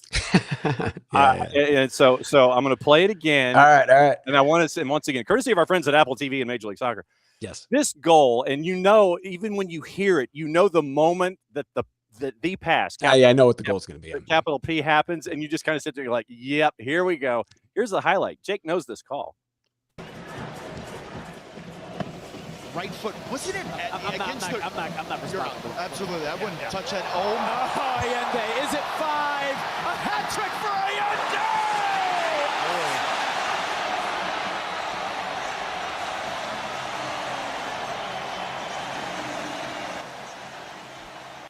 Yeah. I actually thought you were going to go with Segovia's goal, to be honest. The fourth goal, the Jordi Alba backheel. Yes, that was filthy. That's what I thought you were going to go with. The moment when Messi makes the through ball. Yeah. And you're just whoa, and when it happens in the booth like that. That's how dangerous. I guess in a microcosm, that 4th goal and then the 5th goal. Yeah. How dangerous Inter Miami can be. The best thing about that too is it cut off Taylor's 4-1 joke, which I didn't know was a thing. Apparently 4-1 is kind of like the new 6-7. I don't know. And so I literally had no idea what he was talking about. And he's like doing it up in the booth. And then they score to make it 5-1. So that's good. That was good. And we've seen a similar goal to that multiple times in these playoffs. In Cincinnati a couple times as well. Mm-hmm. Yeah, I mean, it's just right. You have these guys that can run, and Messi gets on the ball, and though I think it was actually Yannick Bright who played the final ball in that moment, but whoever it is that's on the ball, and it feels, I think the first goal is going to be really important in this game because of that, right? Though again, credit to New York City. I mean, Miami went up 2-0. New York City made it 2-1, and they were in that game. And if not for the moment of the match in the Eastern Conference Final was Rocco Rios Novo's save on Julian Fernandez. It kept it 2-1. It went out for a corner. On that ensuing corner, Miami counters, and it's 3-1. And now it's tough for New York City. But up until that moment, New York City were very, very much in that game, and I thought they were playing pretty well, especially in the beginning of the second half. But it's dangerous. But Vancouver will know that, and look, they're a confident team. They can hit you that way, in the same manner. They're going to get Tristan Blackman back for this game, the defender of the year. That's going to help. I don't know who he's going to pair with. I would guess it's going to be Ralph Priso, just from what Jesper Sorensen has been doing, which is another incredible story. I mean, this guy is a number 6, and he's bounced around from Toronto to being on loan at Colorado and now Vancouver, and now he's been forced to convert to a center back at the end of the season, and he's going to probably start an MLS Cup at that position, which is a great story. So that Vancouver will be ready. I think these are the two best teams in MLS. I think if you look at the totality of the season, they're the two best teams. Obviously, they weren't the number 1 seeds in their conference, but this is Miami's 58th game of the year. It's Vancouver's 53rd game of the year. The previous record for most games in a calendar year from an MLS team was 53 by LAFC a couple years ago when they made MLS Cup and they made a deep run in Leagues Cup and they made the CONCACAF Champions Cup final that year. Vancouver has matched that, and it's overshadowed by Miami going 5 beyond that. But they're both here, which is so impressive. They've had wonderful seasons, and they both deserve to be here. And I think it's going to be as good of a final as we could hope for. And as this format of the show has definitely found the format that we desire, as you tag out, because you're in. Who's coming in? Yeah, it's the mystery guest. I legitimately didn't know until it popped up. Oh, I'm excited for this. Oh, wow. Gio, turn your video on. Yeah. Where's the camera, Gio? So of course I think he's got to work audio and video. Yeah, so we'll keep him up. Like I said, normally, Gio, I had microphone issues when I came on too. I said normally people do this for us. So yes. Our apologies. No worries. So I'll keep Gio up until the audio video portions figured out. Yeah, there you go. That's great. But oh man, exciting. I mean, yeah. No, literally, it was just like, okay, just send me people. Just literally. When you look back at the 25 season. What has stood out to you for storylines and things? If I had told you at the beginning of the year that it was going to be Vancouver and Messi and friends in the final, what would you have said? Oh boy, I mean, everybody would be surprised about Vancouver, wouldn't they? Not Miami. Yeah, at the beginning of the year, before the season started, absolutely. I mean, this is a team that finished 8th in the regular season last year. They were kind of around that spot for several years in a row. They didn't do a ton in the offseason to change. I mean, which I think is actually an underrated aspect of this Whitecaps team. They have kept this core together for a long time. Many of these of the core, many players of the core team have been playing together for 3, 4, 5, 6 years, and they've been in Vancouver for a long time, and they've gelled and they've gotten better together. Jaden Nelson, Emmanuel Sabi, they're important players, but those were kind of the big offseason additions. They've kept this team together. So they have a new coach, which, you don't know how that's going to work out. So at the very beginning of the year, before the season started, yeah, I would certainly have not. And I don't like to do predictions because they'll be wrong. And I don't want any of that. I don't want any of that bulletin board smoke when it comes to the big season predictions. And I don't predict games that I'm going to call just kind of from a principled standpoint. Oh, yeah. But as far as beginning of the season, I would not have thought that Vancouver would be here. Miami, of course, I mean, that wouldn't surprise anybody. They expect to be here. They've set that expectation for themselves, and everybody else shouldn't be surprised that they're here, but they have to do it. It's not easy to do it, right? It's taken them a third try. It took David Beckham when he came to LA. Everybody thought it would happen right away. I love this parallel as well. I talked about the 79 Whitecaps with the 25 Whitecaps. I love the parallel of Beckham to Messi. Beckham joins the Galaxy in the summer of 2007. And his first MLS Cup is 2009, which was the third try, so to speak, right? Messi joins the summer of 23. His first MLS Cup is 25, the third try, so to speak. So there's a nice parallel there. There's Gio. Didn't take Gio long to get to MLS Cup, did it? His first year in Portland. Jay, great to see you. Thank you for the invite, and it's great to be part of this. And we believe in safe guesting, Gio. So as long as the car is in P, we'll be okay. Jake, 100%. Yeah, never a doubt. Come on. Yes. So Jake, go back into voice preservation. Yes, thank you, John. We locked in, and you can come and visit anytime. You got the Thank link. you. If you're ever like up way God unknows early in the Western time, That's right. Pacific time zone, and you're bored, it's like, Nelson, I got to get something off my chest. So be safe, my friend. Have a good call. We'll see you soon. Thanks, John. Gio, see you soon. Good to Jake, see you. connect Enjoy, soon. Gio. Take care. Yes. Thank you. You too. See you. There goes Jake Zivin, Gio Savarese now joining us. It's good to have you back, Gio.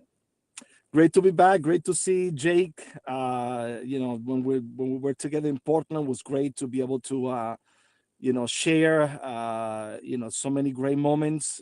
So it's great to see him. I'm sure that I'm going to see him down there in the final. And always happy to connect with you and talk about football, especially about MLS Cup. Yep.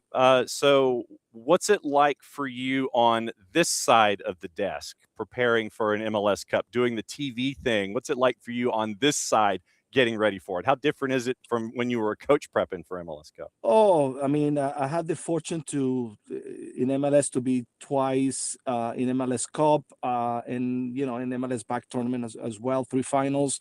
And when you're a coach, what you try to do best is try to manage the team to allow the players to arrive at the best condition possible to be able to compete.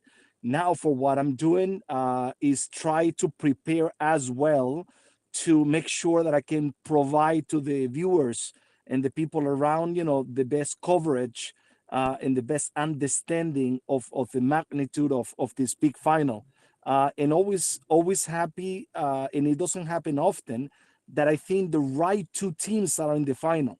The teams that I think this year have been the best or the most consistent, and usually it's not the case. And I'm glad to see Vancouver and Inter Miami getting all the way to this final. Is Jesper Sorensen, I'll use a couple of words and you can pick whichever one you think fits. Is he underappreciated? Is he not recognized enough for what he was able to do coming in behind Vanni Sartini? How would you, is he underappreciated for what he did this season in Vancouver? I don't think so. Okay. I think people understand what he has done. They recognize it. If you would have said to me, if we thought at the beginning of the season that the possibility for Sorensen to take this team right away to the final, if we were all convinced, I would say not many people would have thought that. I do think that Vancouver did have a good team. I think that they've been year by year straightening the roster, making a stronger team. I was part of that interview process, and I always felt that it was a team that was doing things the right way and having a very good roster. And when they brought in Mueller, I think that was the cherry on the cake. Basically, they brought in the perfect person to take this team to the final. But I do think that Sorensen is appreciated. I do think that people recognize it, and he deserved all the goodness that has come to him because he's managed this team in a very good way. How difficult is it when you bring in someone like a Thomas Mueller into a situation like Vancouver, who is doing fairly well? They're at the top, near the top of the Western Conference. How difficult is it to bring in someone that has that status and stature and integrate him into the collective and have it seem as seamless as it was? How hard is that? I think the hardest part is to convince someone like that, that a player of that level, with that name, with that history, with that experience, to make sure that they come to a team like Vancouver. And not everybody understands, not every player understands the possibilities that are in MLS. Not every player understands sometimes to go a little bit out of market, because a lot of the players, a lot of the times, they look at Miami, they look at New York, they look at, LA. But for Mueller to understand, the effect that he could bring into the team in Vancouver was very, very smart from his part, but it was great from the front office to be able to convince him.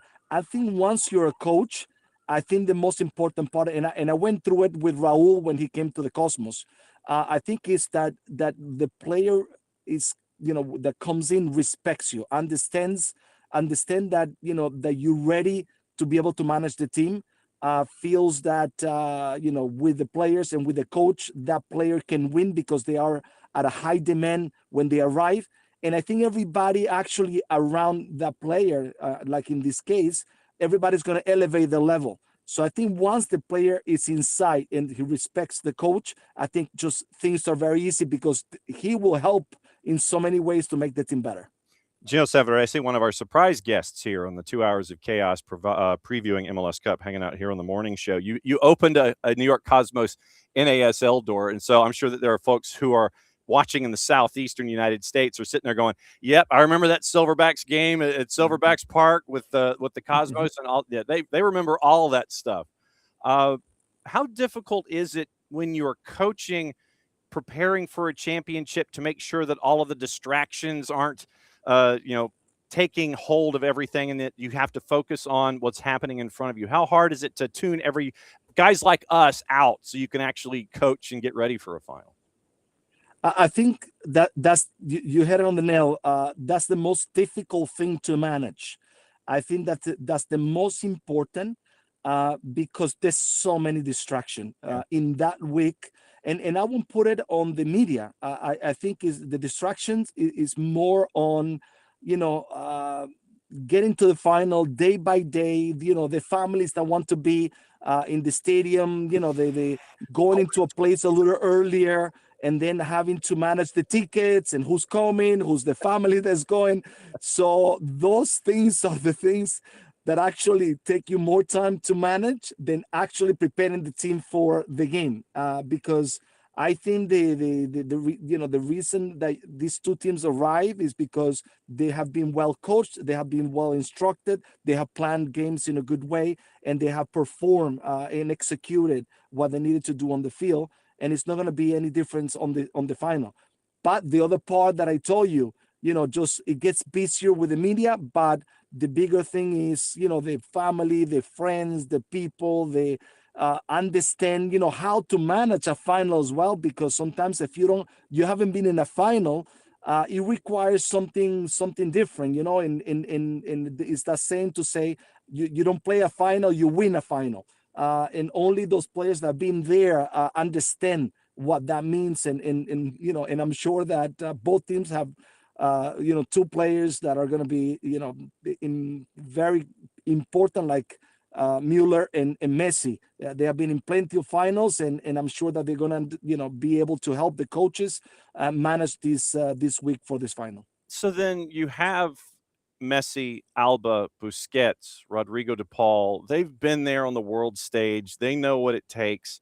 But then you've got the younger guys and the guys that have never been there before. You have Silvetti, you have Allende, you have Baltazar Rodriguez, you have a Cello Weigand, who they understand the gravity of the moment, and they don't want to mess it up for Jordi Alba in his last match, for Sergi Busquets in his last match. How do you tell those younger players, how do you navigate that kind of pressure with them so they're not too tight in a moment like this, and so they still behave the way that they've been, even though this is for a trophy? Yeah, it is important, for the coach to talk to those players, to make them understand, yes, we need to be ready. We need to be able to do the things that we need to do. But the most important thing is to give them confidence, is give them a calmness, is showing that anything that they're going to do, is on the coach, and the coach needs to absorb a little bit that, the stress, that intensity, that part of it, in order for the players just to enjoy, to go into the game and do the things that they have done through the entire season. And I am sure that one of the things that is going to be very important, because this is something that sometimes we don't think. The players want to win for the fans. They want to win for themselves, for their families, for everybody.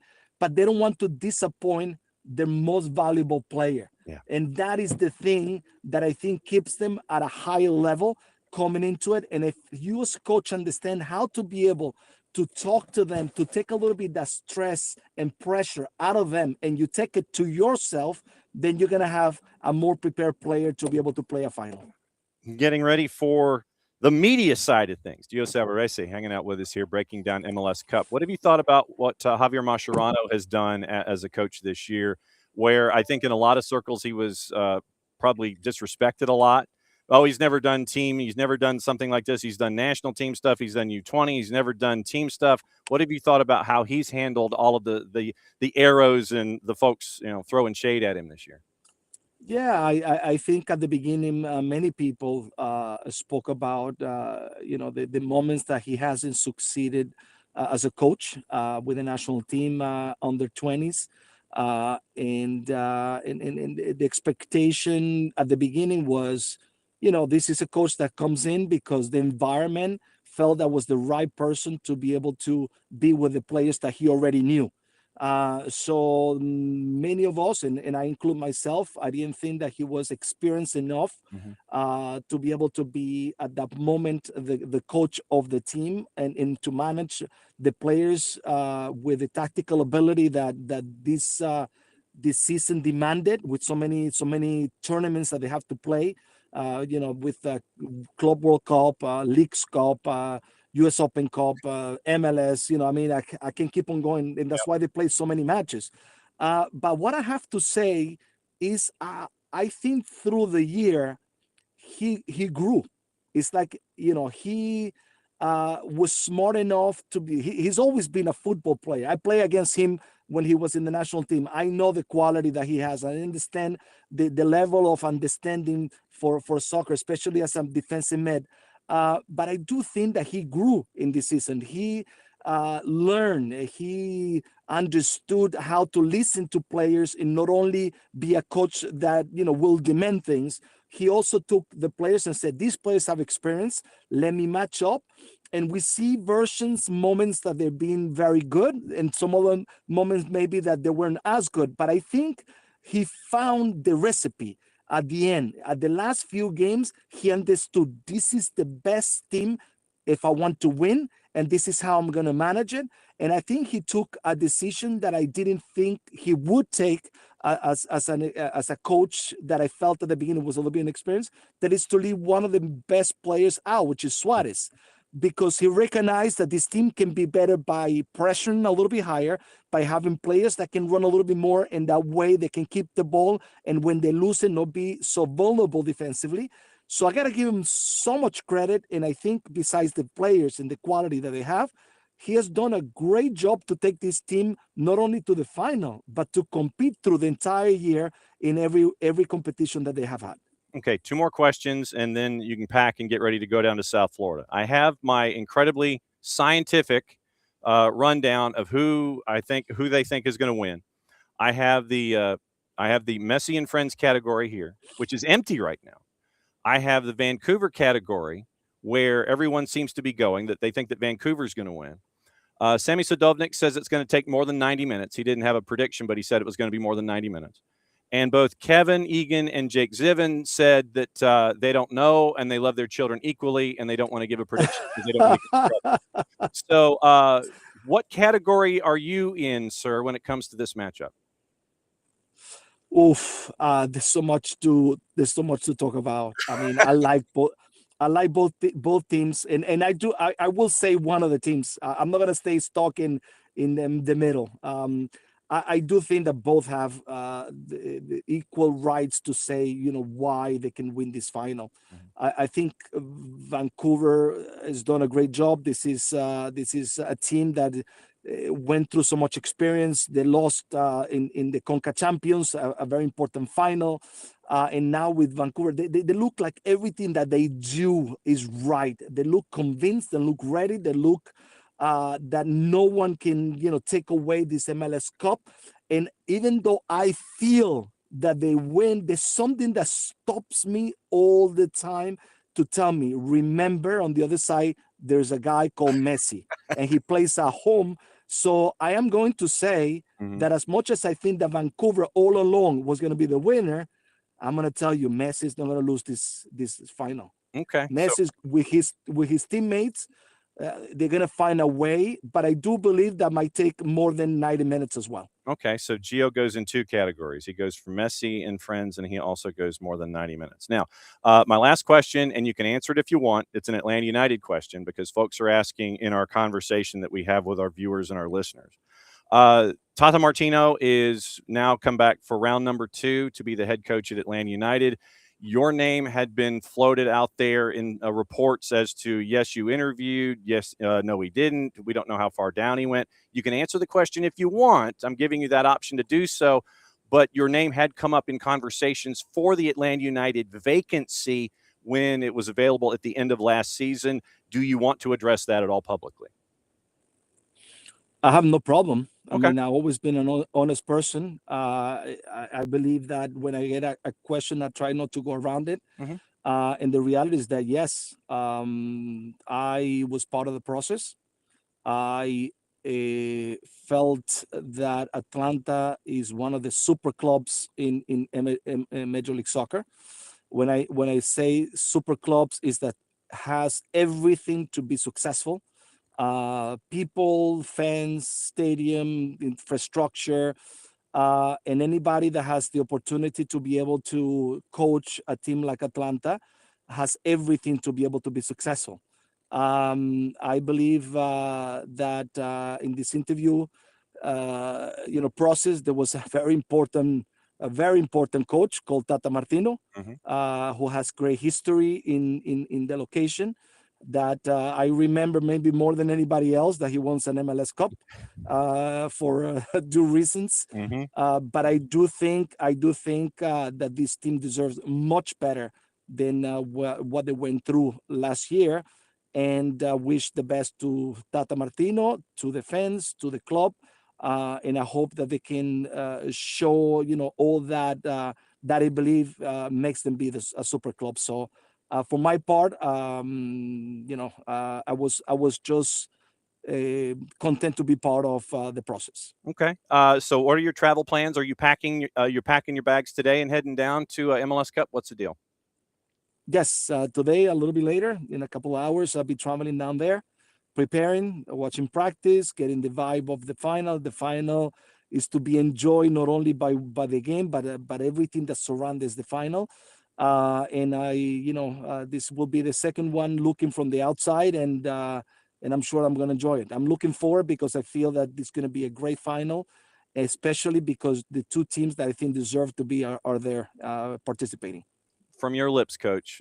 We can't thank you enough for when you come in and visit, because it's always great to pick your brain from a coaching perspective and a tactical perspective, and to have you as one of those on this side of the camera this time.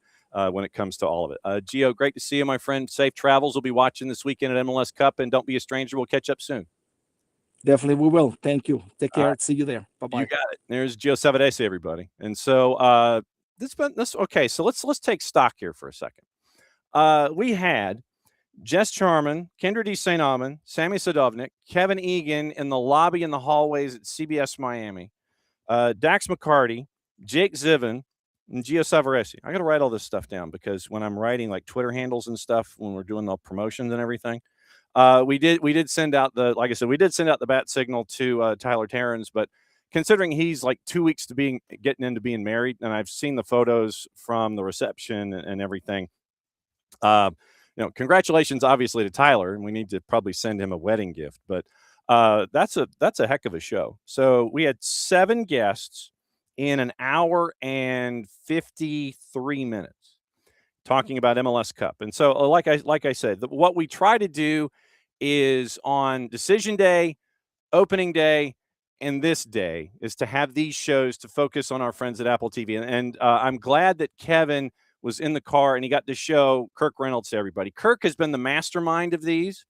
I literally will go to Kirk, and Kirk has been the mastermind of the segment that we have on Fridays at 10 a.m. And so I go to Kirk and I'm like, I always email him on a Tuesday.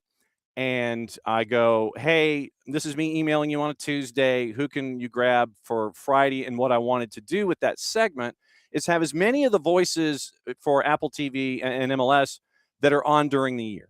Have as many different folks come on, folks that need reps, folks that want to talk, folks that might be calling the game and all that kind of stuff. And so it's our way of opening the door to the folks that you might get to hear or see briefly during an MLS match day. And so when we get to do the decision day show and a show like this one, it's an opportunity for us to sit there and kind of sit there and say, okay, hey, here's what this person looks like in their home.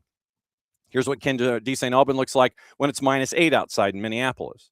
So, the fact that probably had at least 24 different guests this year, 24, maybe 30 different guests from Apple TV. And I can't thank Kirk enough for this. And I need to send him some survival champagne or something that has to do with surviving this year when it comes to everything with MLS and Apple TV. So very, very cool that we were able to do that. And, like I said, we text some folks that we know and things like that to see. I texted Kevin, and then Kevin told me what his itinerary was. And Kirk said, well, we could probably get him around 9:30 because that's when his live shots are done. So that's what we try to do with this day, is get a bunch of different voices to lend you their thoughts about what they think about MLS Cup and the 25 season. So the rundown officially from the guests that we have, and Gio went into 2 categories. So Gio Savaresi thinks it's going to be Messi and friends in longer than 90 minutes. Jess Charman was a lean to Vancouver. Kyndra D. St. Aubin was Vancouver. Dak said it's going to be 3-2 Vancouver in 90 minutes. So I think it's going to be more than 90 minutes. Sammy Sadovnik thinks it's going to be more than 90 minutes. And both Kevin Egan and Jake Zivin were like, I don't know, and I love my children equally. So that's the official rundown of everything from the guests that we had this morning. And like I said, I can't thank Kirk Reynolds enough in Major League Soccer for breaking that down for us when it comes to this day. It's always a fun day when we can piece it together. And I told Kirk, I said, look, after Jake was the last scheduled guest that we had. And I'm like, I sent him an email this morning with the link, and I'm like, if you come up with somebody, great. Jake's the last one in line. Anybody after Jake, just send him the link, and we'll fit him in, and we'll go. Because like I said, I didn't know Gio was going to be on. And so, but to handle it, to have Gio Savaresi come on, very, very cool. Remember, tomorrow, and we do have some news to get into here. A U.S. Open Cup teams that are in. That announcement was made this morning. We'll go over what to watch, where to watch it, how to watch it. Okay, so tomorrow, I'm at Benchwarmers in Decatur. Like I said, I don't know if they're going to be open, but I'll be in there for the morning show as they're setting up everything, getting ready for the draw. They're going to open at 11:30, and we'll watch the draw together, and we'll get everything squared away. They're going to have a big board in there with all the brackets and all of the matchups and all the groups and all that kind of stuff. So that's me leading off tomorrow. So tomorrow we'll get you ready for the draw. We'll go through all of the folks that have qualified, and we'll go through, how many they've been in, those kinds of things. That's the first half hour. Michael Parker's joining us at 9:30. We're going to talk about U.S. soccer. We're going to talk about the World Cup, and we're going to talk about, from a mentoring perspective, what's it like to have a moment like this that your mentees can look at and look toward. 10 o'clock, we're going to get a visit from the city of Decatur, and Jen Johns, who is in charge of that. Andrea Arnold is going to be joining us from the city of Decatur at 10 o'clock, and we'll ask questions about the city of Decatur and all of their growth and what they're looking for Decatur Watch Fest, as you see the scarf right there for Decatur Watch Fest. So we're going to talk about Decatur Watch Fest and everything that's going on since it's only 6 months away, and talk about Big Boy and the Indigo Girls and the renovations in the square, all that kind of stuff at 10 o'clock. Maddie and Jason are going to join after that to break things down a little bit. As they're going to be at the Brew House, and it's going to be anticipated to be a very, very large crowd, a packed house. They're going to do the show after we sign off about 11. They're going to do a bit of a pregame, a pre-draw show. Then they're going to watch the draw. Then after the draw, then they're going to do the draw analysis post-show, and then they're going to go from there. After that show ends, and we're also going to try and catch up with Pico Lopez from Cabo Verde. He is getting ready for the Irish Football Awards, and so we're going to try and find time after the draw is over, and then before he goes in for the Irish Football Awards to try to catch up with him. He's at Shamrock Rovers, and he's also on the Cabo Verde roster. And so we're going to ask about this experience now that it's real. He's got his group, all those kinds of things. We'll see if we can get that into the post-draw show with Maddie and Jason. So we're going to be kind of working two streams at once. Then after the draw show is over, the post-draw show is over, Jason goes to 92.9 The Game. He's going to do a special edition of Atlanta Soccer Tonight on 92.9. I think it's 6. Then after that, he and Maddie are going to NoFo Gainesville to put a bow on the day to get you ready for Saturday, because on Saturday, and we don't quite know how this is going to work, but we're probably going to do something. You've got your schedule coming out about noon. So lunchtime schedule comes out, your schedule composite comes out. You'll know where your teams are, who's playing where, and when. Then after that, MLS Cup at 2:30. And so we might do something with that. So just kind of keep your ears peeled for Saturday in and of itself, because it's going to be another long day. It's going to be a great day, but there's going to be a lot going on after Friday. So Friday, I started at Benchwarmers. Then we have all of our guests. Maddie and Jason take over at 11. They do a pre-draw show. They come back for a post-draw show. And then they're off and running. Atlanta Soccer Tonight, NoFo Gainesville, and that's your Friday night with them. So that's tomorrow. So today, we've got a couple of pieces of news that we need to get into before we get out of here. The U.S. Open Cup, the draw was posted. The format, schedule, and participating teams have been finalized. First round set for March 17 through 19. 32 Open Division and Amateur clubs, 48 pro sides competing for the 111th edition. So once again, 80 teams, $1 million purse, 2027 CCC. CBS Sports is going to have your rights for the 26 campaign. So here's the deal. March 17 through 19, first round. 31st and April 1st is second round. Then it's 2 weeks, 2 weeks, 2 weeks, 2 weeks, 2 weeks. And then after the quarterfinals, semifinals are in September. The finals Wednesday, October 21st. So qualifying criteria, Major League Soccer. Teams not participating in CONCACAF Champions Cup are excluded from Open Cup. Teams participating in the CCC excluded. So here's who's participating for Major League Soccer. Atlanta, Austin, Charlotte, Chicago, Colorado, Columbus, D.C., Houston, Minnesota, the Revs, NYCFC, Orlando, Red Bull, San Jose, St. Louis City, SC, and Sporting Kansas City. USL Championship. 2025 league standings used to determine the qualifiers, positions allocated evenly between East and West based on conference standing, total points serving as a tiebreaker in case you've got an odd number of teams. Charleston, Colorado Springs, Detroit City, El Paso, Tulsa, Hartford, Indy, Lex, Loudoun, Louisville, New Mexico United, Orange County, Phoenix, Pittsburgh, Rhode Island, Sacramento, San Antonio. They're in. Division 3. MLS Next Pro. Players from 15 MLS Next Pro teams affiliated with Division 1 entrants may appear in the competition for their Division 1 affiliate in the round of 32, subject to competition roster regulations. So MLS Next Pro, Core, and Chattanooga FC are in. League 1, because fewer than 16 teams participating, have results in the 25 league. All returning eligible teams will qualify, so it's the entire USL League 1. AV Alta, Charlotte, Chattanooga, Naples, Ford, Madison, Greenville, One Knox, Portland, Richmond, Tormenta, Spokane, Union, Omaha, Westchester. Then you have the 32 teams entering the final round for half of the Open Division slots allocated.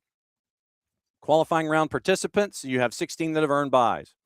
16 that have earned buys in this footprint: El Farolito, Asheville City, you see Hickory FC qualified, Little Rock Rangers qualified, Northern Virginia, Tennessee Tempo, Vermont Green, Westchester United as the USASA National Amateur Cup champ. They're a part of that 16 group.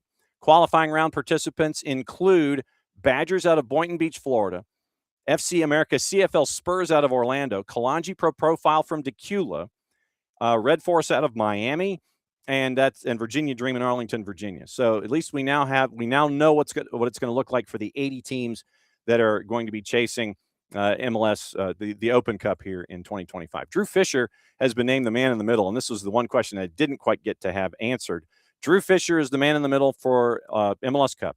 Corey Richardson, Nick Uranga, Pierre-Luc Lozier, your ARs in your fourth. Carol Ann Chenard, Tom Supple upstairs. Jeremy Kiso is your reserve AR. So that's your officiating crew.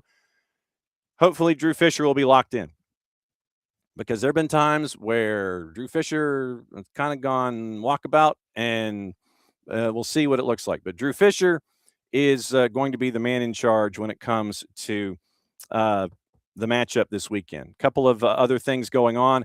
NYCFC roster decisions. Justin Hack and Maxi Morales are out of contract. Exercised options on Cavallo, Gray, Thiago Martins, Max Murray, Kevin O'Toole, Tomas Romero, and Strahinja Tanasiewicz. Declined options on Prince Amponsa and Alex Rando in discussions with Perea, Justin Hack, and Maxi Morales. So that's from NYC. After you lose, then I think you have 48 hours to let everybody know what your roster decisions are, and those are NYCFC's roster decisions. Then also on the board, it is, where is it? Hang on. It was Maxwell Woleji, Ghanaian defender, got signed by Nashville SC. That was the transaction that we mentioned yesterday. Coming in from Fredrikstad in the Norwegian top flight, 24-year-old Ghanaian center back under contract through 28, option for 29. He is the first signing for this winter. So Maxwell Woleji from Fredrikstad FK in Norway is now in. So he's Ghanaian national, and now he's joining Nashville SC. Then we also mentioned the signing of Ezekiel Alado for Philadelphia for the record fee, coming from Brahmapoi Karna in the Norwegian League. And then the Chicago Fire have acquired South African defender Bekezeli Bokazi. And Bokazi comes from a South African Premiership side Orlando Pirates. 20-year-old South African center back under contract through 29, option for 30, occupying a U22. 2+2 and 38 appearances with Orlando Pirates, featured with them in the CAF Champions League. Now, what to watch, where to watch it, how to watch it. We'll get into that, and I'll say hi to everybody, and thanks for hanging on to this comet by the tail that we call the 2 hours of chaos 3 times a year. Thanks to our friends at Major League Soccer and Apple TV. 11 o'clock, so 10 minutes in on BN, Polish Ekstraklasa, Wisła Płock, and Cracovia Krakow. Polish leagues on BN and BN in Espanol. You can get that at Fanatis, ftz.co/soccer down here. It helps them out, helps us out, helps you out, add the leagues that you might not have known about. Coppa Italia, Lazio and Milan, CBS Sports Network at 3 o'clock. Manchester United and West Ham, that's also at 3. There's a new 3D coming out that's going to be out here later this morning. It is Universo simulcasting the Premier League, Women's Australian A-League at 3 o'clock this afternoon on the Plus, in addition to 6 matches in the Copa del Rey. NBCSports.com simulcasting the Premier League, and Paramount Plus has the Coppa Italia, Bologna, Parma at noon, Lazio and Milan is at 3. So hopefully questions have been asked and answered, and it's been fun to run through it all this morning with all of our friends at Apple TV. And like I said, I can't thank Kirk Reynolds enough for all of this and getting it all lined up. Morning, Ricky. Morning, Alex. Ricky's saying that World Cup volunteering tryout emails have started going out. Morning, David. Morning, Pars. And Pars is saying, how did they know that and the draw was yet to happen? I think what they wanted to do, Pars was wondering, U.S. is not playing in Atlanta for the World Cup groups. How'd they know that and the draw was yet to happen? I think what they wanted to do was have the U.S. on the West Coast, so that way you would have the late primetime windows available for the Eastern audience and the primetime windows available for the Western audience when you're broadcasting it over Big FOX. So it's all about primetime viewing. Late prime for the U.S. on the east side, and prime time for the West Coast on the west side, so in the Pacific. So that's how you gauge that. You can sit there and it's like, yeah, we'll put them out west. And so I think it was going to be like SoFi and Lumen and all that kind of stuff. That's so your Western U.S. audience can get them in prime time, and the Eastern U.S. audience can still have them in prime time, but it's late prime time heading into late night. So let's see. Morning, Jordan. Let's see. Morning, the Loner 10. And so let's see. If you go deeper in the ground in South Florida, you'll have a lake. Morning, Alex. Yes, I want a sub-sea level stadium in a hurricane zone. Absolutely, absolutely true. Give me some levees. We'll figure it out. But no, the biggest thing for me is like, you got to be north of 30,000. And I know, like I said, I know they had a roof. Then build it out. Build it out to get north of 30. Do something like that. Yeah, David, when I was single, everybody had a key. It's like Friends. You know, it's like, hey, we got to return our keys to the landlord, and everybody puts their key on the counter. Same kind of thing. So let's see. Do we know strict detail on what pot Canada, Mexico, and the U.S. are really in? David, I think I saw, well, they're all in pot A, because they're hosts. 2026 World Cup qualifying, or let's just do 2026 World Cup. Let's do that. But they're all in Pot A. They're all in that first group because they're hosts. So that's the breakdown of all of that. So draw, qualifiers, key. All right, so let's get into the draw explainer. So the draw explainer from our friends at the FIFA. So you've got 42 nations that have qualified. 6 we're waiting for what's going to happen in 2026. So pot 1, Canada, Mexico, U.S., Spain, Argentina, France, England, Brazil, Portugal, Netherlands, Belgium, Germany. Draw will begin with all of the teams from pot 1 being drawn to groups A through L. Then continue with pots 2, 3, and 4 in that order. Further details, once again, FIFA.com. So, but that's the thing. Right now, pot 1, Canada, U.S., Mexico, because they're hosts, and then 9 others that are going to be attached. So teams representing the host countries assigned to positions A1, B1, and D1. So the full list of pots. So Mexico in A1, Canada's position B1, USA is position D1. And then you go A, and then you figure out the Mexico group. And then you work the Canada group. Then you figure out who is C1. You fill out that group. US is D1. So that's how that goes. So A1 is Mexico, B1 is Canada, D1 is the US. They're all coming out of pot 1 because they're hosts. There you go. Yes. Good job, Kevin. Absolutely true. Morning, Jake Kismet. Good to have you back. Yes. And 110 M3R. Absolutely. Good job, Kevin. Wearing the headset, the camera headset. And have to make sure that you get croquetas at Versailles and un cafecito.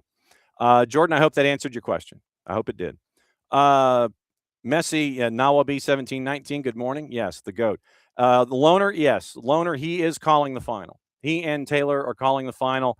Sammy Sadovnik is on the Spanish side. And let me find out what the analysts are. Apple TV, MLS Cup. Let me get the crews. Let me get the crews for you and the broadcast teams. And then we will be back tomorrow for MLS Cup. I need MLS Cup crew. They're broadcasting on Apple TV. Apple TV. Yes, we know it's Apple TV. MLS, Apple TV, MLS Cup broadcast. Let me see if. Hang on just a second. Broadcasting free on Apple TV. Expansive broadcast plans. Here we go. So, expansive broadcast plans for MLS Cup 2025 presented by Audi. And yes, nice drop by Dax, the 4 Rings car. So, free on Apple TV, Big FOX, Fox Deportes, TSN, RDS, and TNT in Mexico on Saturday. So, 30 cameras, most ever deployed for an MLS Cup, more than 30. And let's see. First, for a live MLS broadcast, MLS Cup will integrate additional live game footage captured on 4 iPhone 17 Pro Max, positioned throughout Chase Stadium, airing for free, more than 100 countries. Coverage begins at 1:30. Special editions of pregame, of MLS Countdown and La Previa. It is streaming on Apple. Coverage starts on those networks at 2:30. TSN's coverage starting at 2. MLS also broadcasting live in Times Square on Megazilla. So English commentary is Jake, Taylor, and Jillian. So Jillian's downstairs. Spanish commentary, Diego Valeri, Sammy Sadovnik, Antonella Gonzalez. Studio, Kevin, BWP, Dax, Kalen, Sasha. Spanish studio, Ramsey Sandoval, Gio Savarese, Miguel Gallardo, Michele Giannone. Coverage at 1:30. Pre-game show countdown on La Previa live from the Erector set. Post-game wrap-up in El Resumen, broadcast from the Erector set. MLS Cup airing on Fox, Big FOX, Fox Deportes, TSN, RDS, TNT. TSN coverage begins at 2. Big FOX, Fox Deportes, RDS, TNT in Mexico coverage at 2:30. So that's your rundown. I think so that's your rundown of the folks. So that's what it looks like. It is wall to wall, people. Wall to wall tomorrow for the draw, and wall to wall on Saturday for MLS Cup. So thanks to all of you folks for dropping in. Thanks to all of our guests at Apple TV and Major League Soccer for coming in and breaking everything down for MLS Cup.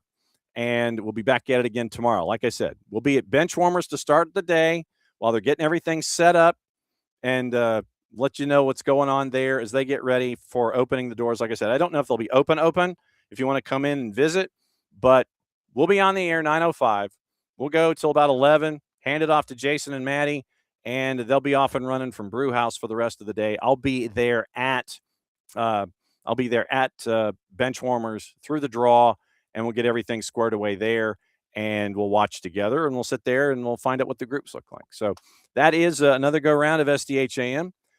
Thanks for dropping by and being a part of it, as you always do. Since it is the end of the show, Mucha Plati, I'll play it safe. That means I get to do this. Back at it again from Decatur, in downtown Decatur, in a little less than 22. Mucha Plati, I'll play it safe. End of the show. That means I get to do this. See you tomorrow.